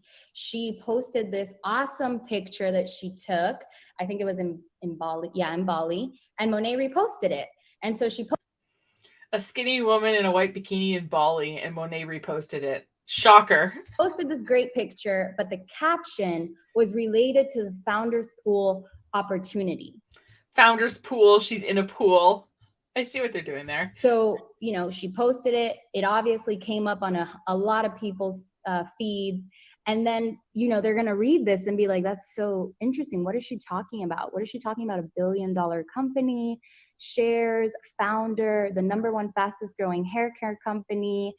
The #1 fastest growing hair care company. Like, based on what? Like, Monet, or like, where are they getting this data from? All right, so we got like, I think raw means authentic. I'm not that Kate. I think of chicken. Down to earth. Okay, cool. Like, we're having some interesting. Yeah, raw means use your trauma to rope people in and have zero boundaries. Melissa, ding ding ding. That's what I think of. I think of like, I don't know, like we've all been through stuff, right? But like we don't use it to like pull people, to guilt people into buying things from us, or to like pull people into our schemes, right? Raw also means no lubrication. Oh my God, you guys are the best. They're making this splash into my livable. DM if you're ready to join our tribe. Splash into my okay, DM. So this is really cool, because if somebody sees this and they resonate, they're going to go to her page. They're going to see this awesome page. And then they're going to feel like, okay, I'm interested in what this is about. Or maybe I'm not interested, but I want to follow this girl and follow the journey that she's on. Okay. And so I want to also say, I know that this probably seems like super intimidating. I'm talking about like freaking Sarah Hill, and I'm showing you all these amazing. Their stats come out of their asses, straight out of their asses. Yeah, right? Like it's like, if you're going to pull a number out, and you'll notice, like if I say a number, I usually am I usually reference where I get it, like just so that you can independently verify and to make sure also that I'm right, because sometimes I don't remember things entirely right. Pictures and stuff. You don't have to be a photographer. You don't have to be a professional. Just don't copy Monet Global's all of their content. But if you look at like the two pictures of the guys and then the picture of the woman's hair, basically like if you're gonna, I think what she's saying is if you're gonna use these pictures, make sure there's no like text in the pictures for a more aesthetic feed. I think that's what part of the implication is too. And I can tell you that because there's a million apps that I found that keep it real simple. And I'm going to talk about that. Okay, here. cool. I was like, there's a million apps. Okay, are you going to tell us what any of them are? Great. So apps that help. There's 2 apps that I live and die for. Ride or Dies, the only apps that I use. Okay. That's it. This is like the number 1 question that I always get. What do you use to filter your pictures? What do you use to create your stories? This goes back to the branding. So every single picture, or 90% of my pictures, have the glow preset on Tezza. Tezza is my favorite app in the world. It's an app that I was missing for a long time until, Erica Sheffer did a call for our team one day and she brought it up, and oh my God, I was obsessed. So I'm sharing it with you in case you guys don't know. I use Snapseed for this. I think it's owned by Google, but it does like the filters and it lets you like individually tool like the saturation or the contrast or whatever on the photos too. This app does a great job of literally making your pictures look professional. Yeah. And I think the other one she's going to talk about is basically a sort of Canva copy kind of thing. So you can also use Canva to lay out your stories. But would the app die for you? This is an app I would die for, but would the app die for you? Tessa died for your sins. Oh my God, guys, best. I wish I knew you guys in real life. I mean, look at the difference between this and this. And this is just an easy picture that I took on my bed. I just literally threw the products there, took a quick pic, boom. So in the previous slide, like the one we saw just 30 seconds ago, she's like, don't use just like product pictures and stuff from Monet Global. And what is the example she's using? A picture of the products. Put it in that app, and now that app just made it look legit.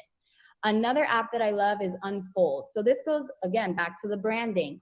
I tend to use a specific template all the time and make it look a certain way. I use the same textures, the same colors, and all the text it is in Unfold. You don't even have to get out of this app to put text through another app. Like, this is what I like. Stick to the apps that you like and that, work for you. This is what works for me, and I understand it. So basically have a photo editing app on your phone, or potentially also a video editing app, because you'll have to do that too. I'm surprised she doesn't talk to anything about videos. And have something that allows you to lay out like text and pictures together, or create things like stories and carousels. Got it. So most of us are using, sounds like in the chat, Canva for that. I refuse to try any other apps because this is it for me. My aesthetic, not that Kate's aesthetic is chaos. I like to mock up covers on it for stuff, but I haven't begun writing yet. Oh, cool. But like organized chaos. I agree. I feel like I am an organized chaos person too, myself, not that Kate. For me. But yeah, as far as pictures, so obviously these are pictures that I took. Step 1, Lisa. Step 1, throw products in the bed. Step 2, take a picture. Step 3, post. Got it. I know, right? This is a picture that I found through a Monet hashtag. So if you guys are struggling to find pictures, literally you can go on the Monet Instagram, look at their tagged pictures, or you can search hashtags, hashtag Rejuva Beads, hashtag. So she's saying repost other people's content. I hope she mentions giving them credit if you're going to do that. Monet Intense Repair Treatment. Like, you can find so much already made on Instagram. Are we going to talk about like making sure that we're allowed to repost it? And if it's from an account, tagging that account? No. Boom. So search the hashtags for stuff other people have already posted. God. Yeah. She's not going to tell them how lifestyle pictures can be income claims is she? Of course not. She's not even telling us to cite our sources. So yeah, she would not go. Oh man, this background is hard to read stuff on. To wrap it all up, the basic kind of tips. Oh, if she's going to wrap it up, I hope that means that Tony's going to talk about stuff or ask her questions. That I wanted to give you guys. Remember that people follow you for a reason. They are not going to resonate with flyers. Monet is already sending you an email. Why are you reposting that email on your page? It's salesy. It's cheap. It makes your brand, look that way. So if you are not tech savvy, show your face.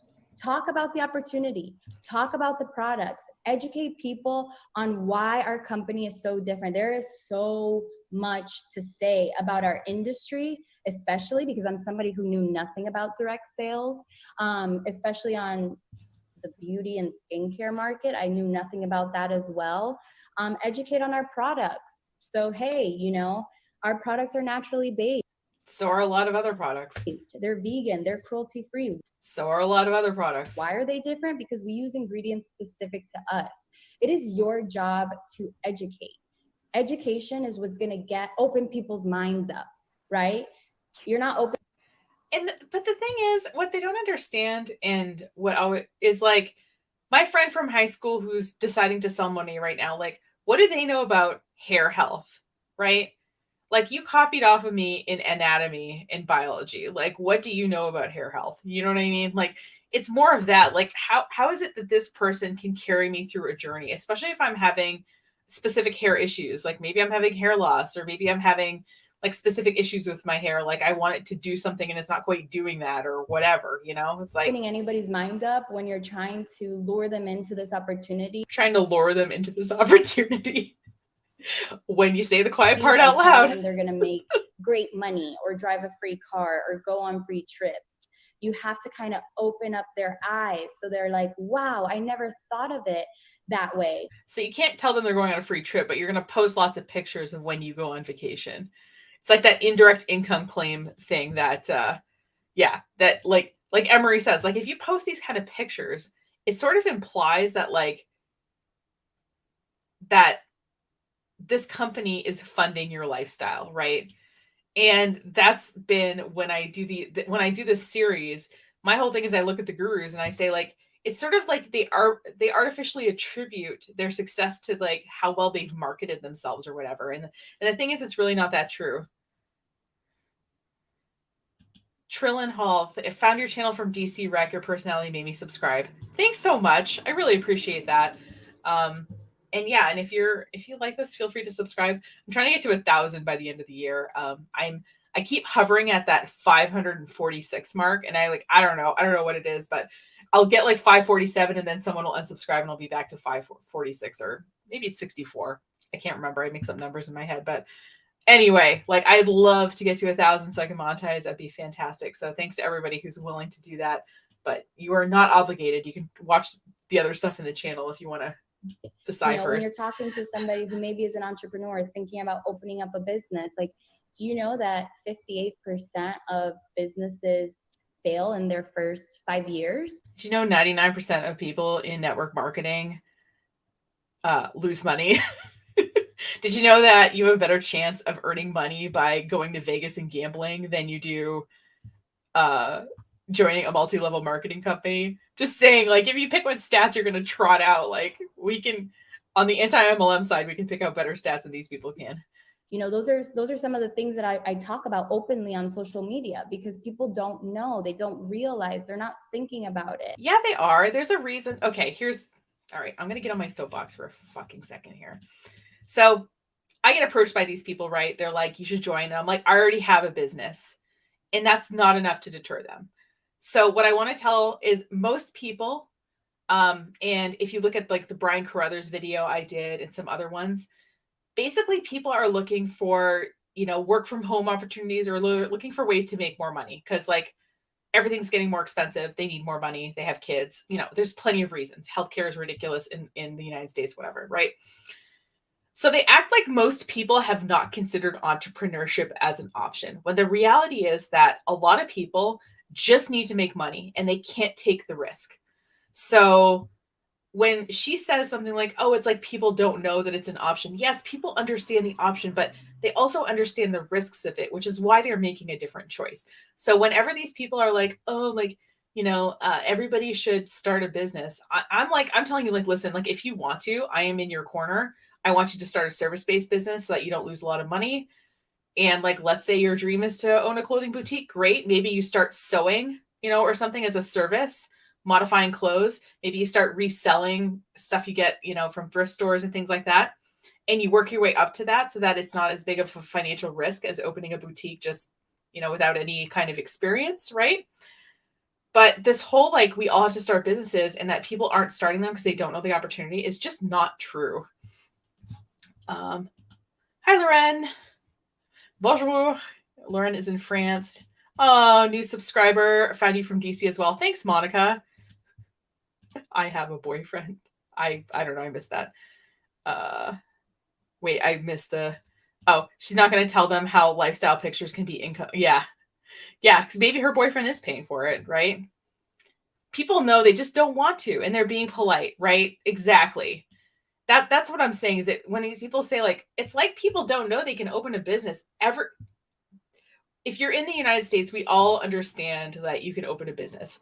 Lots of people are self-employed here in the US, or at least have part of their income coming from like a side hustle. We know what the options are, but we also know what the risks are.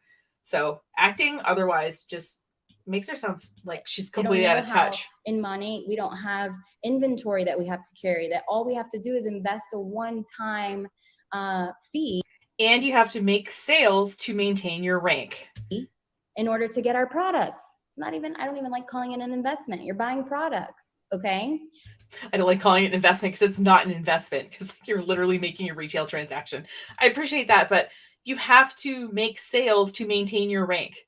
So it's not the one-time fee necessarily, it's the continuous trying to make sales. And if you don't make sales, what are you going to do? You're going to buy from yourself, aka inventory loading. So share other things that you love is another basic little tip, because you're going to build a relationship with your followers and you're going to bring value into their lives. So something that I also love to post about is a Revlon blow dryer brush. I don't sell it. I don't make any money off of it. I freaking wish that I did, because you can make an affiliate link for it. There you go, Bianca. So many people have bought it, but guess what? Let's say somebody's been watching you and they don't want your products. They don't want the business opportunity, but hey, they like following you and they decide one day, I'm going to buy that Revlon blow dryer brush that Bianca keeps talking about. And then she buys it, she uses it, and she loves it. You've just built trust with that person. So now she's going to be like, you know what? I love this blow dryer that she was talking about. Let me try the products. She must be speaking truth. It's funny because some of these other trainers will say, like, well, you recommend stuff for free all the time on your social media. You might as well get paid for it, right?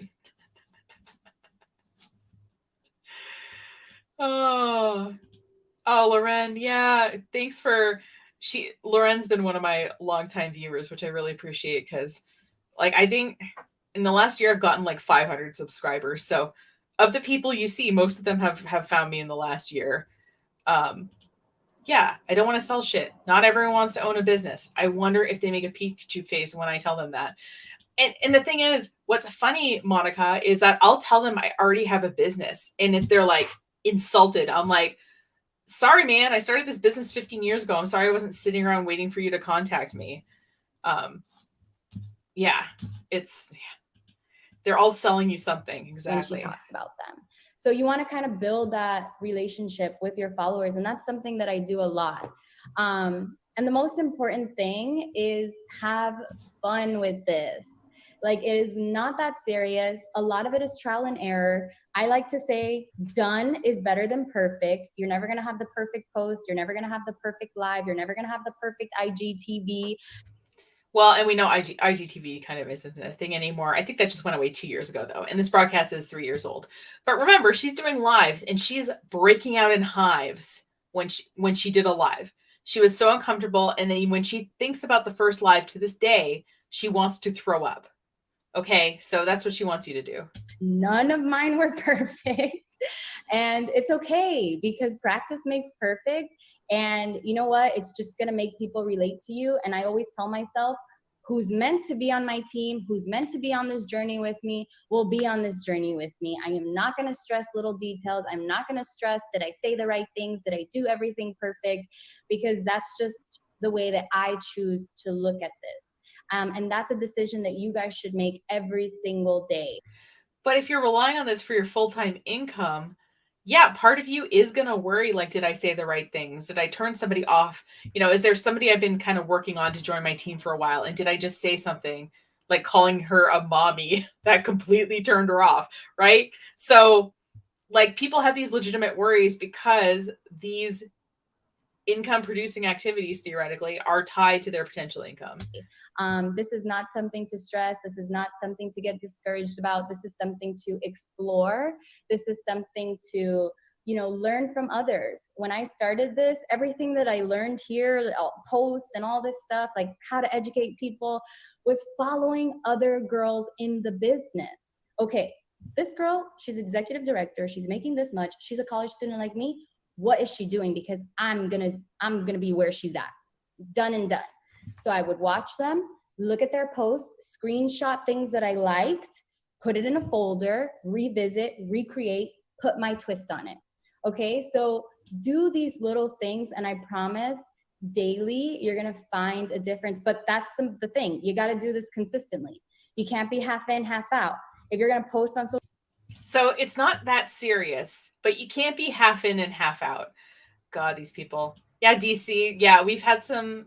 She's left aligned a few things, and no bullets, but she does like the all caps, which I think is, yeah, like Emery says, there's 3 genders: man, girl, and mommy. Yeah, like everything isn't that serious, but if you're gonna post on social media, you have to be all in.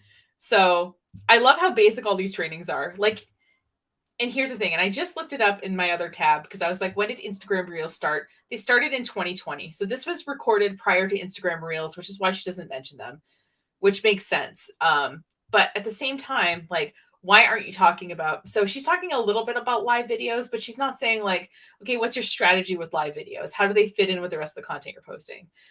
They're not talking about how do you, how do you batch create content in an efficient way? Anything that is like useful, right?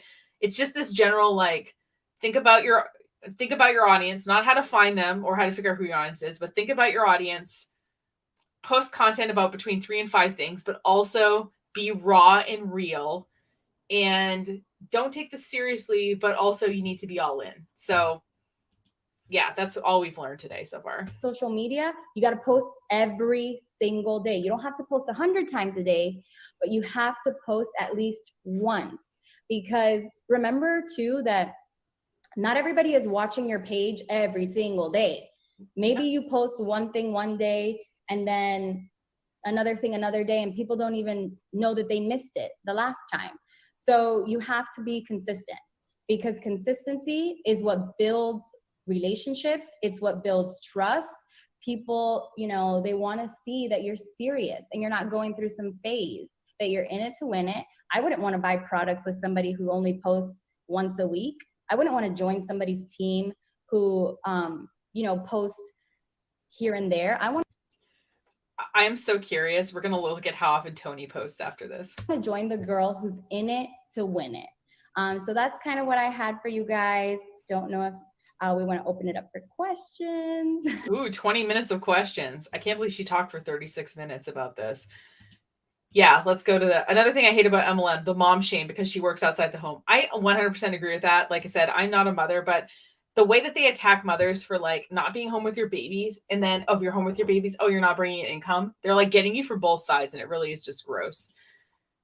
DC, a lot of people who are coming into these MLMs don't even know how to create a relatable presentation on socials, and they need help even using socials. Exactly. That's kind of like what I want them to do, is say like, hey, like, let's go through how do you post this? How do you edit the photo? How do you know that like this is a good photo edit? How do you make a graphic that looks nice? Like, and they're not going to go over that because none of them have had like photo editing, graphic design. Like none of them are, confident enough in their own skills that they can really tell other people how they would do it. Yeah, you don't need to be, yeah, exactly. It's okay. You don't need to be glued to your spouse 24/7. Yeah, if you're a mom, yeah, you're allowed to leave the house. You're allowed to work. Oh, hey, Katie, nice to see you. Yeah, exactly. And not everyone is on Facebook. There's TikTok, there's Instagram, being proficient in other things. What I find is Monat typically concentrates on Instagram. Um, you know, it's funny because, she's not talking about TikTok either, but again, that's a relatively new app at the time of this recording. So I think that's why. But most of them, I find most of the Monat people tend to kind of stick to Instagram or be really all about Instagram. And I think that as a business owner, if you're going to own a business and do social media, I think you should spread your risk across platforms a little bit. Because if you go all in on one platform and the algorithm changes, you're kind of moderately screwed. So anyway, I'll be curious what the questions are, or if Tony comes up with all the questions. I know it's a lot of information. Is it a lot of information? No, does this feel like a lot of information to you guys? Because this feels like something. This would have been in the first 5 minutes of my social media presentation. If I was doing an hour and a half training with you, this would have been the first 5 minutes, maybe. Some of this stuff I don't think is actually that important, which is why I would skip it. But Bianca, this was great. I mean, it was phenomenal. Multi-level marketing people, if you want to hire me for an actually phenomenal presentation. Oh my God. I loved because what you did is that you actually took and gave tangibles that anybody can use. Well, she gave some tangibles. She showed here's a good account and here's a not good account. And she showed some of her stats and she showed a couple of example posts. So I wouldn't say she gave a ton of examples, but she did give some. That's the first thing. The second thing is that I had a list of 10 questions, a lot of the same questions people emailed me, and you covered all of them. There was only one, and it was actually put in the chat. And I'm assuming it was a gentleman, but he had asked, let me just go back. I'm assuming this question is from a gentleman. I'm so curious why. Because I want to be exact. Okay. What if you also have another business besides this one? So I think we need to make this clear. If it's your day job and your network marketing business, or if you're in 2 network marketing companies. So if I know that some network marketing companies have rules against you being in more than one company at a time. It sounds like Monat doesn't, but why wouldn't you just set up 2 different Instagram accounts? Why is that a hard question? If you want to address that, and if I have anything to add, I'll just wrap it up with a pretty bow. My understanding is you're not supposed to be promoting both on the same profile. Also, it's confusing, right? Let's say that I was in Monat, and then let's say I was in Pure Romance. Here's some conditioner and here's some sex toys. I don't know. I just feel like you'd have different content if you were selling different products, right? That's the idea. Yeah. Yeah. Yeah, Emery, we still have women's rights for the time being. Exactly. Oh, God. I'm really close to Canada, and let me tell you, I sometimes think about figuring that out, getting to Canada. I find it hilarious that they send you an invite to join the UMLM to become a business owner and then get angry at you for already being a successful real business owner. What's going on? Yeah, it's just so funny because they get you would think that I personally affronted them by just what I'm doing with my lives. It's it has nothing to do with anything. I like the way you give people credit for what they did well instead of making all your commentary critical and negative. Here's the thing, like I said, I will, and we'll look at Tony a little more closely here after this is done, to finish off the broadcast. But I like to be even-handed with what I say, because, yeah. Oh, yeah, DC. Hope you feel better soon. I don't have anybody on my on my team that does that, so I don't have any tips when it comes to that. That's just set up 2 different accounts. I'm sorry, that's just not my field. I'm not sure, but you definitely shouldn't be doing that. I believe it's against our policies and procedures. It is to have the same social media profile. If you're at MMB and above, it has to be separate. If you're in 2 network marketing companies, you can't promote it on the same. That goes for Instagram stories. It goes for your regular Instagram, your Facebook page, your personal profile. I find it hilarious that like we all supposedly have our own businesses, but there's these rules about what we can and can't post. You can have 2 business pages, but your personal profile, it's one and done. Well, you're going to have a business profile anyway. She said at the beginning to convert your Instagram into a business profile so you could see stats. And then she showed her stats, right? So. Exactly. So I would also like to address that. And again, if you're talking about, if you have a. She doesn't have a separate microphone, or if she has a microphone and you hear her like brushing against it, like I just did just now. Sorry, that was a traditional JOB that you're still in, or let's say a brick and mortar. You absolutely can incorporate both. I mean, and I'm going to use myself as an example because, you know, we have money and then we have our books and our speaking platform. Okay, so she's talking about how she's got network marketing and also her coaching thing. Ooh, interesting. DC, there's a high-level Monet person who breaks this rule all the time. Has blonde curly hair. Can't remember her name. If anyone else knows her name, feel free to post it in the chat. But yeah, it's really interesting. Yeah, rules for thee, but not for me for in a lot of these cases, honestly. So, but we kind of all wrap that up. It's all wrapped up into one. It's a lot easier because they both complement each other, and money actually led us to that. However, why don't they just get rid of this slide so that they can, and then highlight both people, or I think it's called highlight, so that they're both next to each other, and then they can like be having a discussion instead of her being really tiny in the corner. You have a traditional JOB and you're using this to supplement your income, or you're trying to replace your income. Tell the story. Why are you doing this? I mean, that's a great platform for you. But here's the other thing, and I'm going to tell you, I've been in this industry about as long as Bianca's been alive, and I'm going to tell you that if you're trying to work 2 networks. She's been in the industry as long as Bianca's been alive, but she's only been successful since she joined Monet at the ground level. So just let that sink in. Yeah, Monica, they spew all this rhetoric that MLM is the only job on the planet that's the best, that nothing will work. Nothing else. No other job can give you time freedom like an MLM can. Exactly.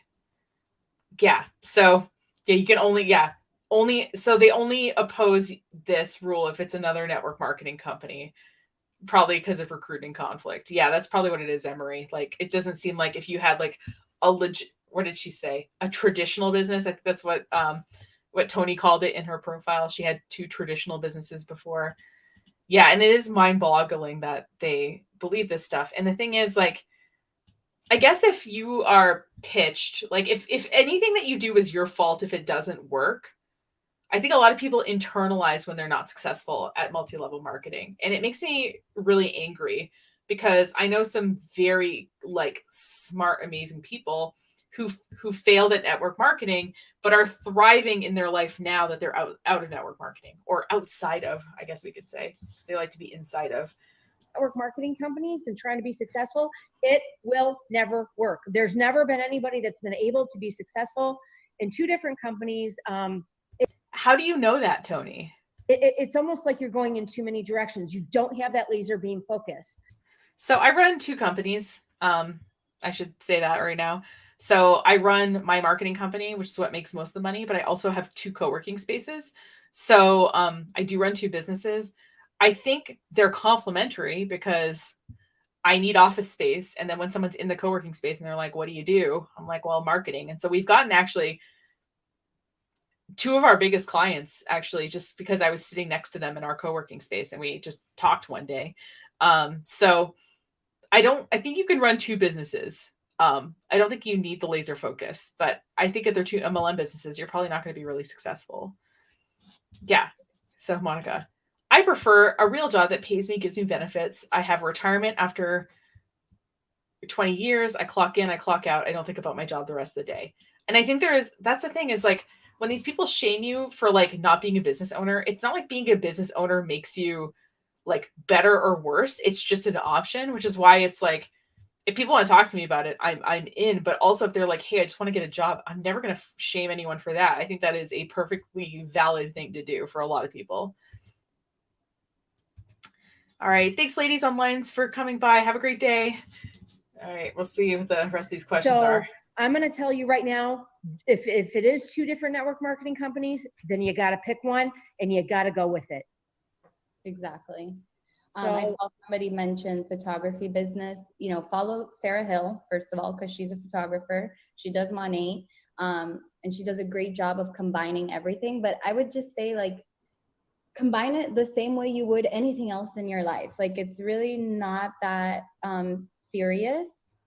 It's not that serious, except it's bringing in the income that's paying for your life. When it comes to, if it's your photography business.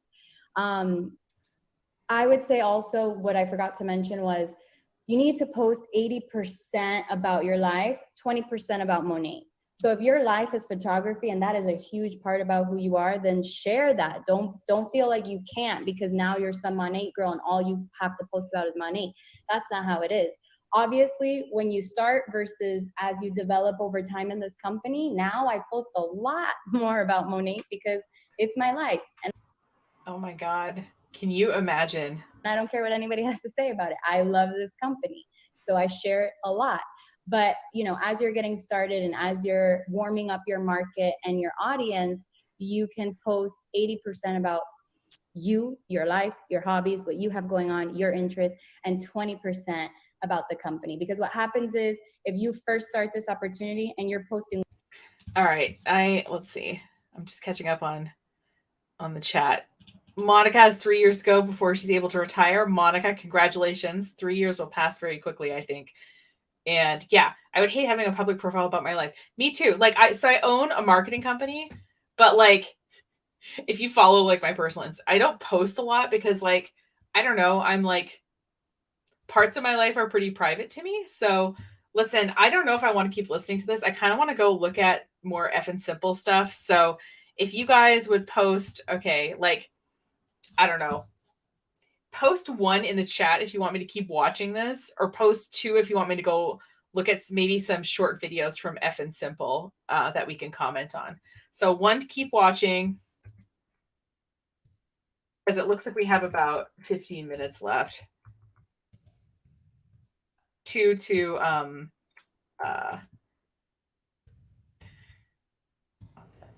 there we go. Okay, I was feeling like I saw people dropping off and I was like, okay, yeah, this is kind of boring. Okay, great. We all want to, or most of us want to.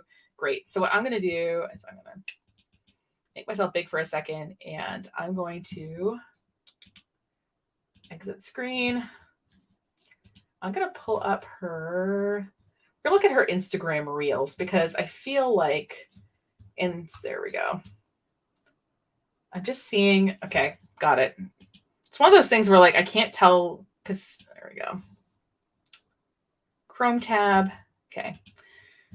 So I think this is her. I'm pretty sure there's no verification tab, but I think this is her. Either that or someone who's really into her. So what I'm going to do is I'm just going to watch what some of these reels are and see if we can just kind of talk about her marketing. So let me. Oh, it's early. I am here in Indiana getting ready to go to Wisconsin for our next event. And I'm so excited. But you guys, I wanted to share something with you today. We just launched. Her eyes look really weird. A compilation book with these. Let me just show you these lovely ladies right here. You have Kathy Yoakum, Sarah Reed, Jen Deck, Jen Pavlik, myself, Jessica Shoney, and Amy Earl. And the great thing is that the one thing is that these are all people that inspired me so much, so incredibly, to my heart, to my soul. I wanted to tell their story. So here we are today. It launched on Amazon. We put the link in Linktree in my bio, and I'm so excited for you to share this. Also, too, we're doing a $100 gift card draw, Visa gift card, for anybody that leaves a review between now and next Wednesday at 9 p.m. And I cannot wait to see what you think. So, and please send me ideas, send me feedback. So first of all, her face looks really weird. Like there's like a glare or something, or I don't know if it's a filter. But see how this was posted 105 weeks ago? So this was posted May 19 of 2021. Okay, so this person has not posted content or hold on, I'm just seeing when oh, fine. Hold on. So I've got like my personal one and my business one. I keep them separate. There we go. Okay. Just seeing when. Yeah, okay. I'm just gonna. Weird. Okay. I'm just looking for.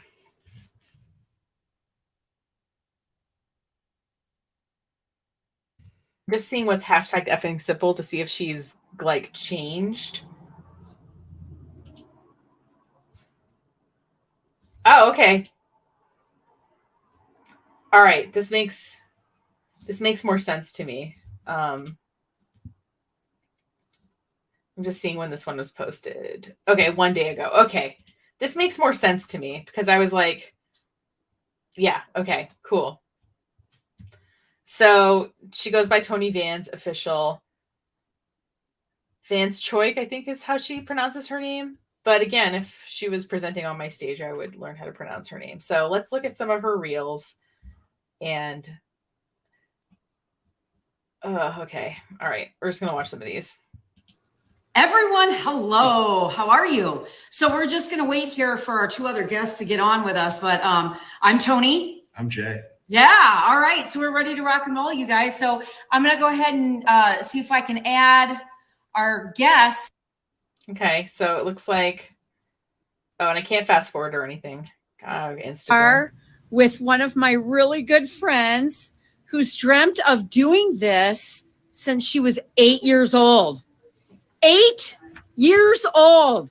And here we are. Jenny, you're opening your own boutique. It's so cool.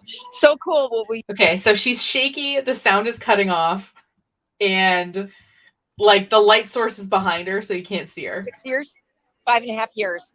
And so Jenny was one of the originals with me back in the day. I'm trying to get Maggie. I'm trying to get you on here, baby.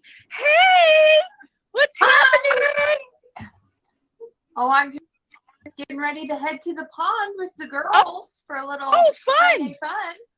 Fun. Fun. So Jen Vale flew in from Maryland for Jenny. The other thing too is she could get a wireless lapel mic, and the sound would be a lot better because we can hear her because she's holding the camera at this woman who's opening her own boutique. So we hear her a lot more clearly than we hear the woman who we should be hearing from.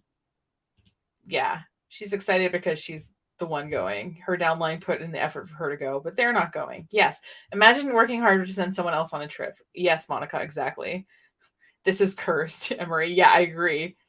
For someone claiming to be a business owner, they've never trained how to maintain a profit and loss statement. Yeah.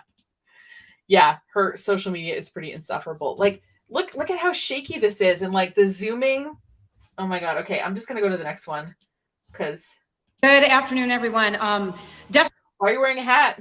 Feather ruffler, and that's okay with me because if I'm not speaking in truth, then I'm not living to what I was put here to do. So there has been a lot of stuff, and I have shared a lot of stuff primarily on my stories. And first of all, tell me where you're tuning in from, and you can agree to disagree with me. Let's beg for engagement. 20 years. And I've been very, very aware of a lot of the things going on in our healthcare system. I actually had a child that was vaccine injured when he was a baby. And so this has led me on. Oh, she's anti-vax. Okay. 20 years.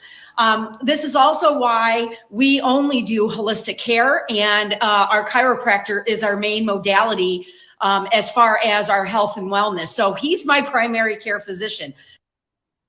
Oh my God. But chiropractic, they can't treat. It's a lot of stuff besides your bones and your muscles, right? For treatment, all of the things that Mother Earth has given us. Okay. So that's the first thing. So what this has done is this has led me on this journey, and it's eventually led me to a lot of education that a lot of other people haven't had. Education from different resources, that actually are posting and sharing the truth. Oh God. Okay. I can't watch this, guys. Sorry.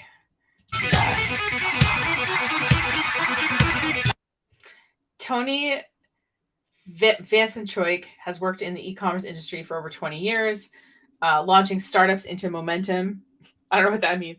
And creating sustainable organizations. Through that income, it has allowed her to spread her income and invest and create new businesses. She has written 3 best-selling books, has an impeccable training platform, and is showing others how to step away from their job, just over broke, and create their own legacy. I don't know who wrote this, but ugh. Okay. I see trees of green, red roses too. I see them bloom for me and you. Okay, so someone has cancer. So you guys enjoy. Yeah, so like let's exploit someone's cancer diagnosis. Yeah, showcase your hair. I mean, you sell shampoo, exactly. Hopefully she's not doing coffee enemas. I guess conventional medicine is making matter spontaneously because it can't get from the earth or maybe outer space. Oh no, your PC shouldn't be just a chiropractor. I know there's like a lot to it, right? Like, I mean, like I get blood work done. I don't know if it's every time, but like when I go for my physicals and stuff, I get blood work done. I don't think that happens at a chiropractor. I love how we are. Oh my God, another hat. Let's see what she's got to say here. Another, also, like, if you're going to do a business thing on your business Instagram, can't you like put on a shirt? I don't know. Maybe I'm just old fashioned. Oh, geez. Okay.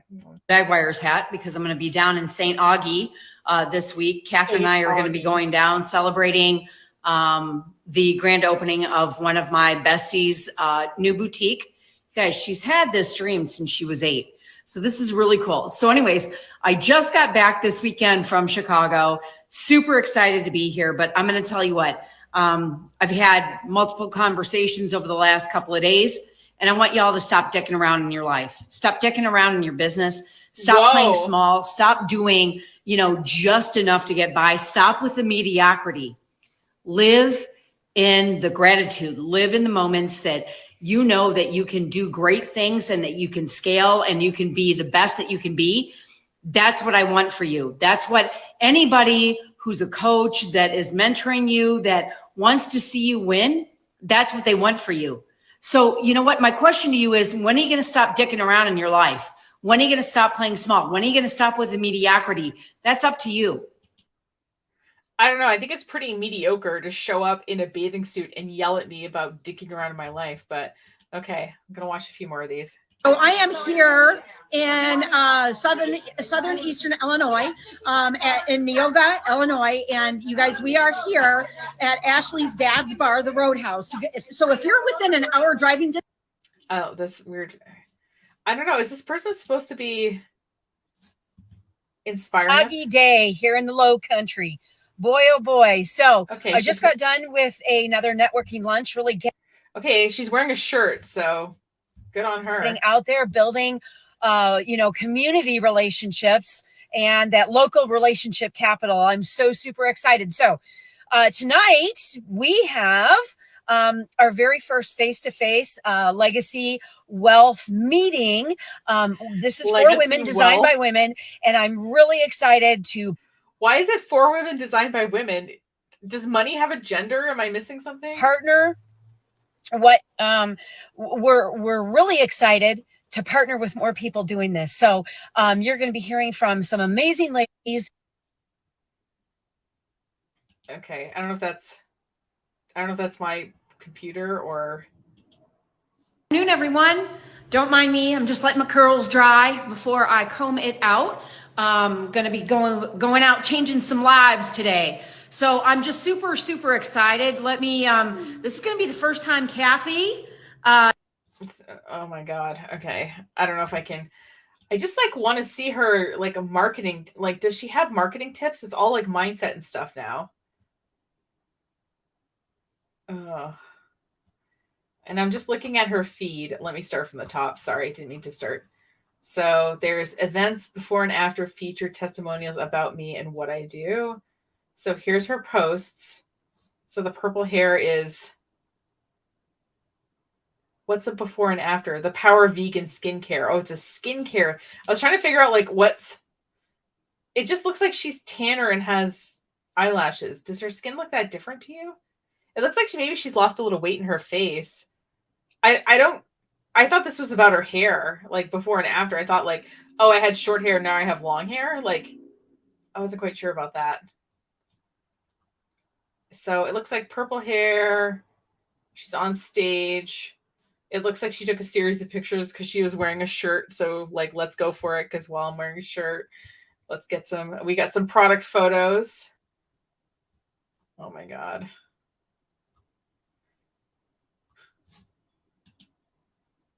Whatever they decided I couldn't do is exactly what I did.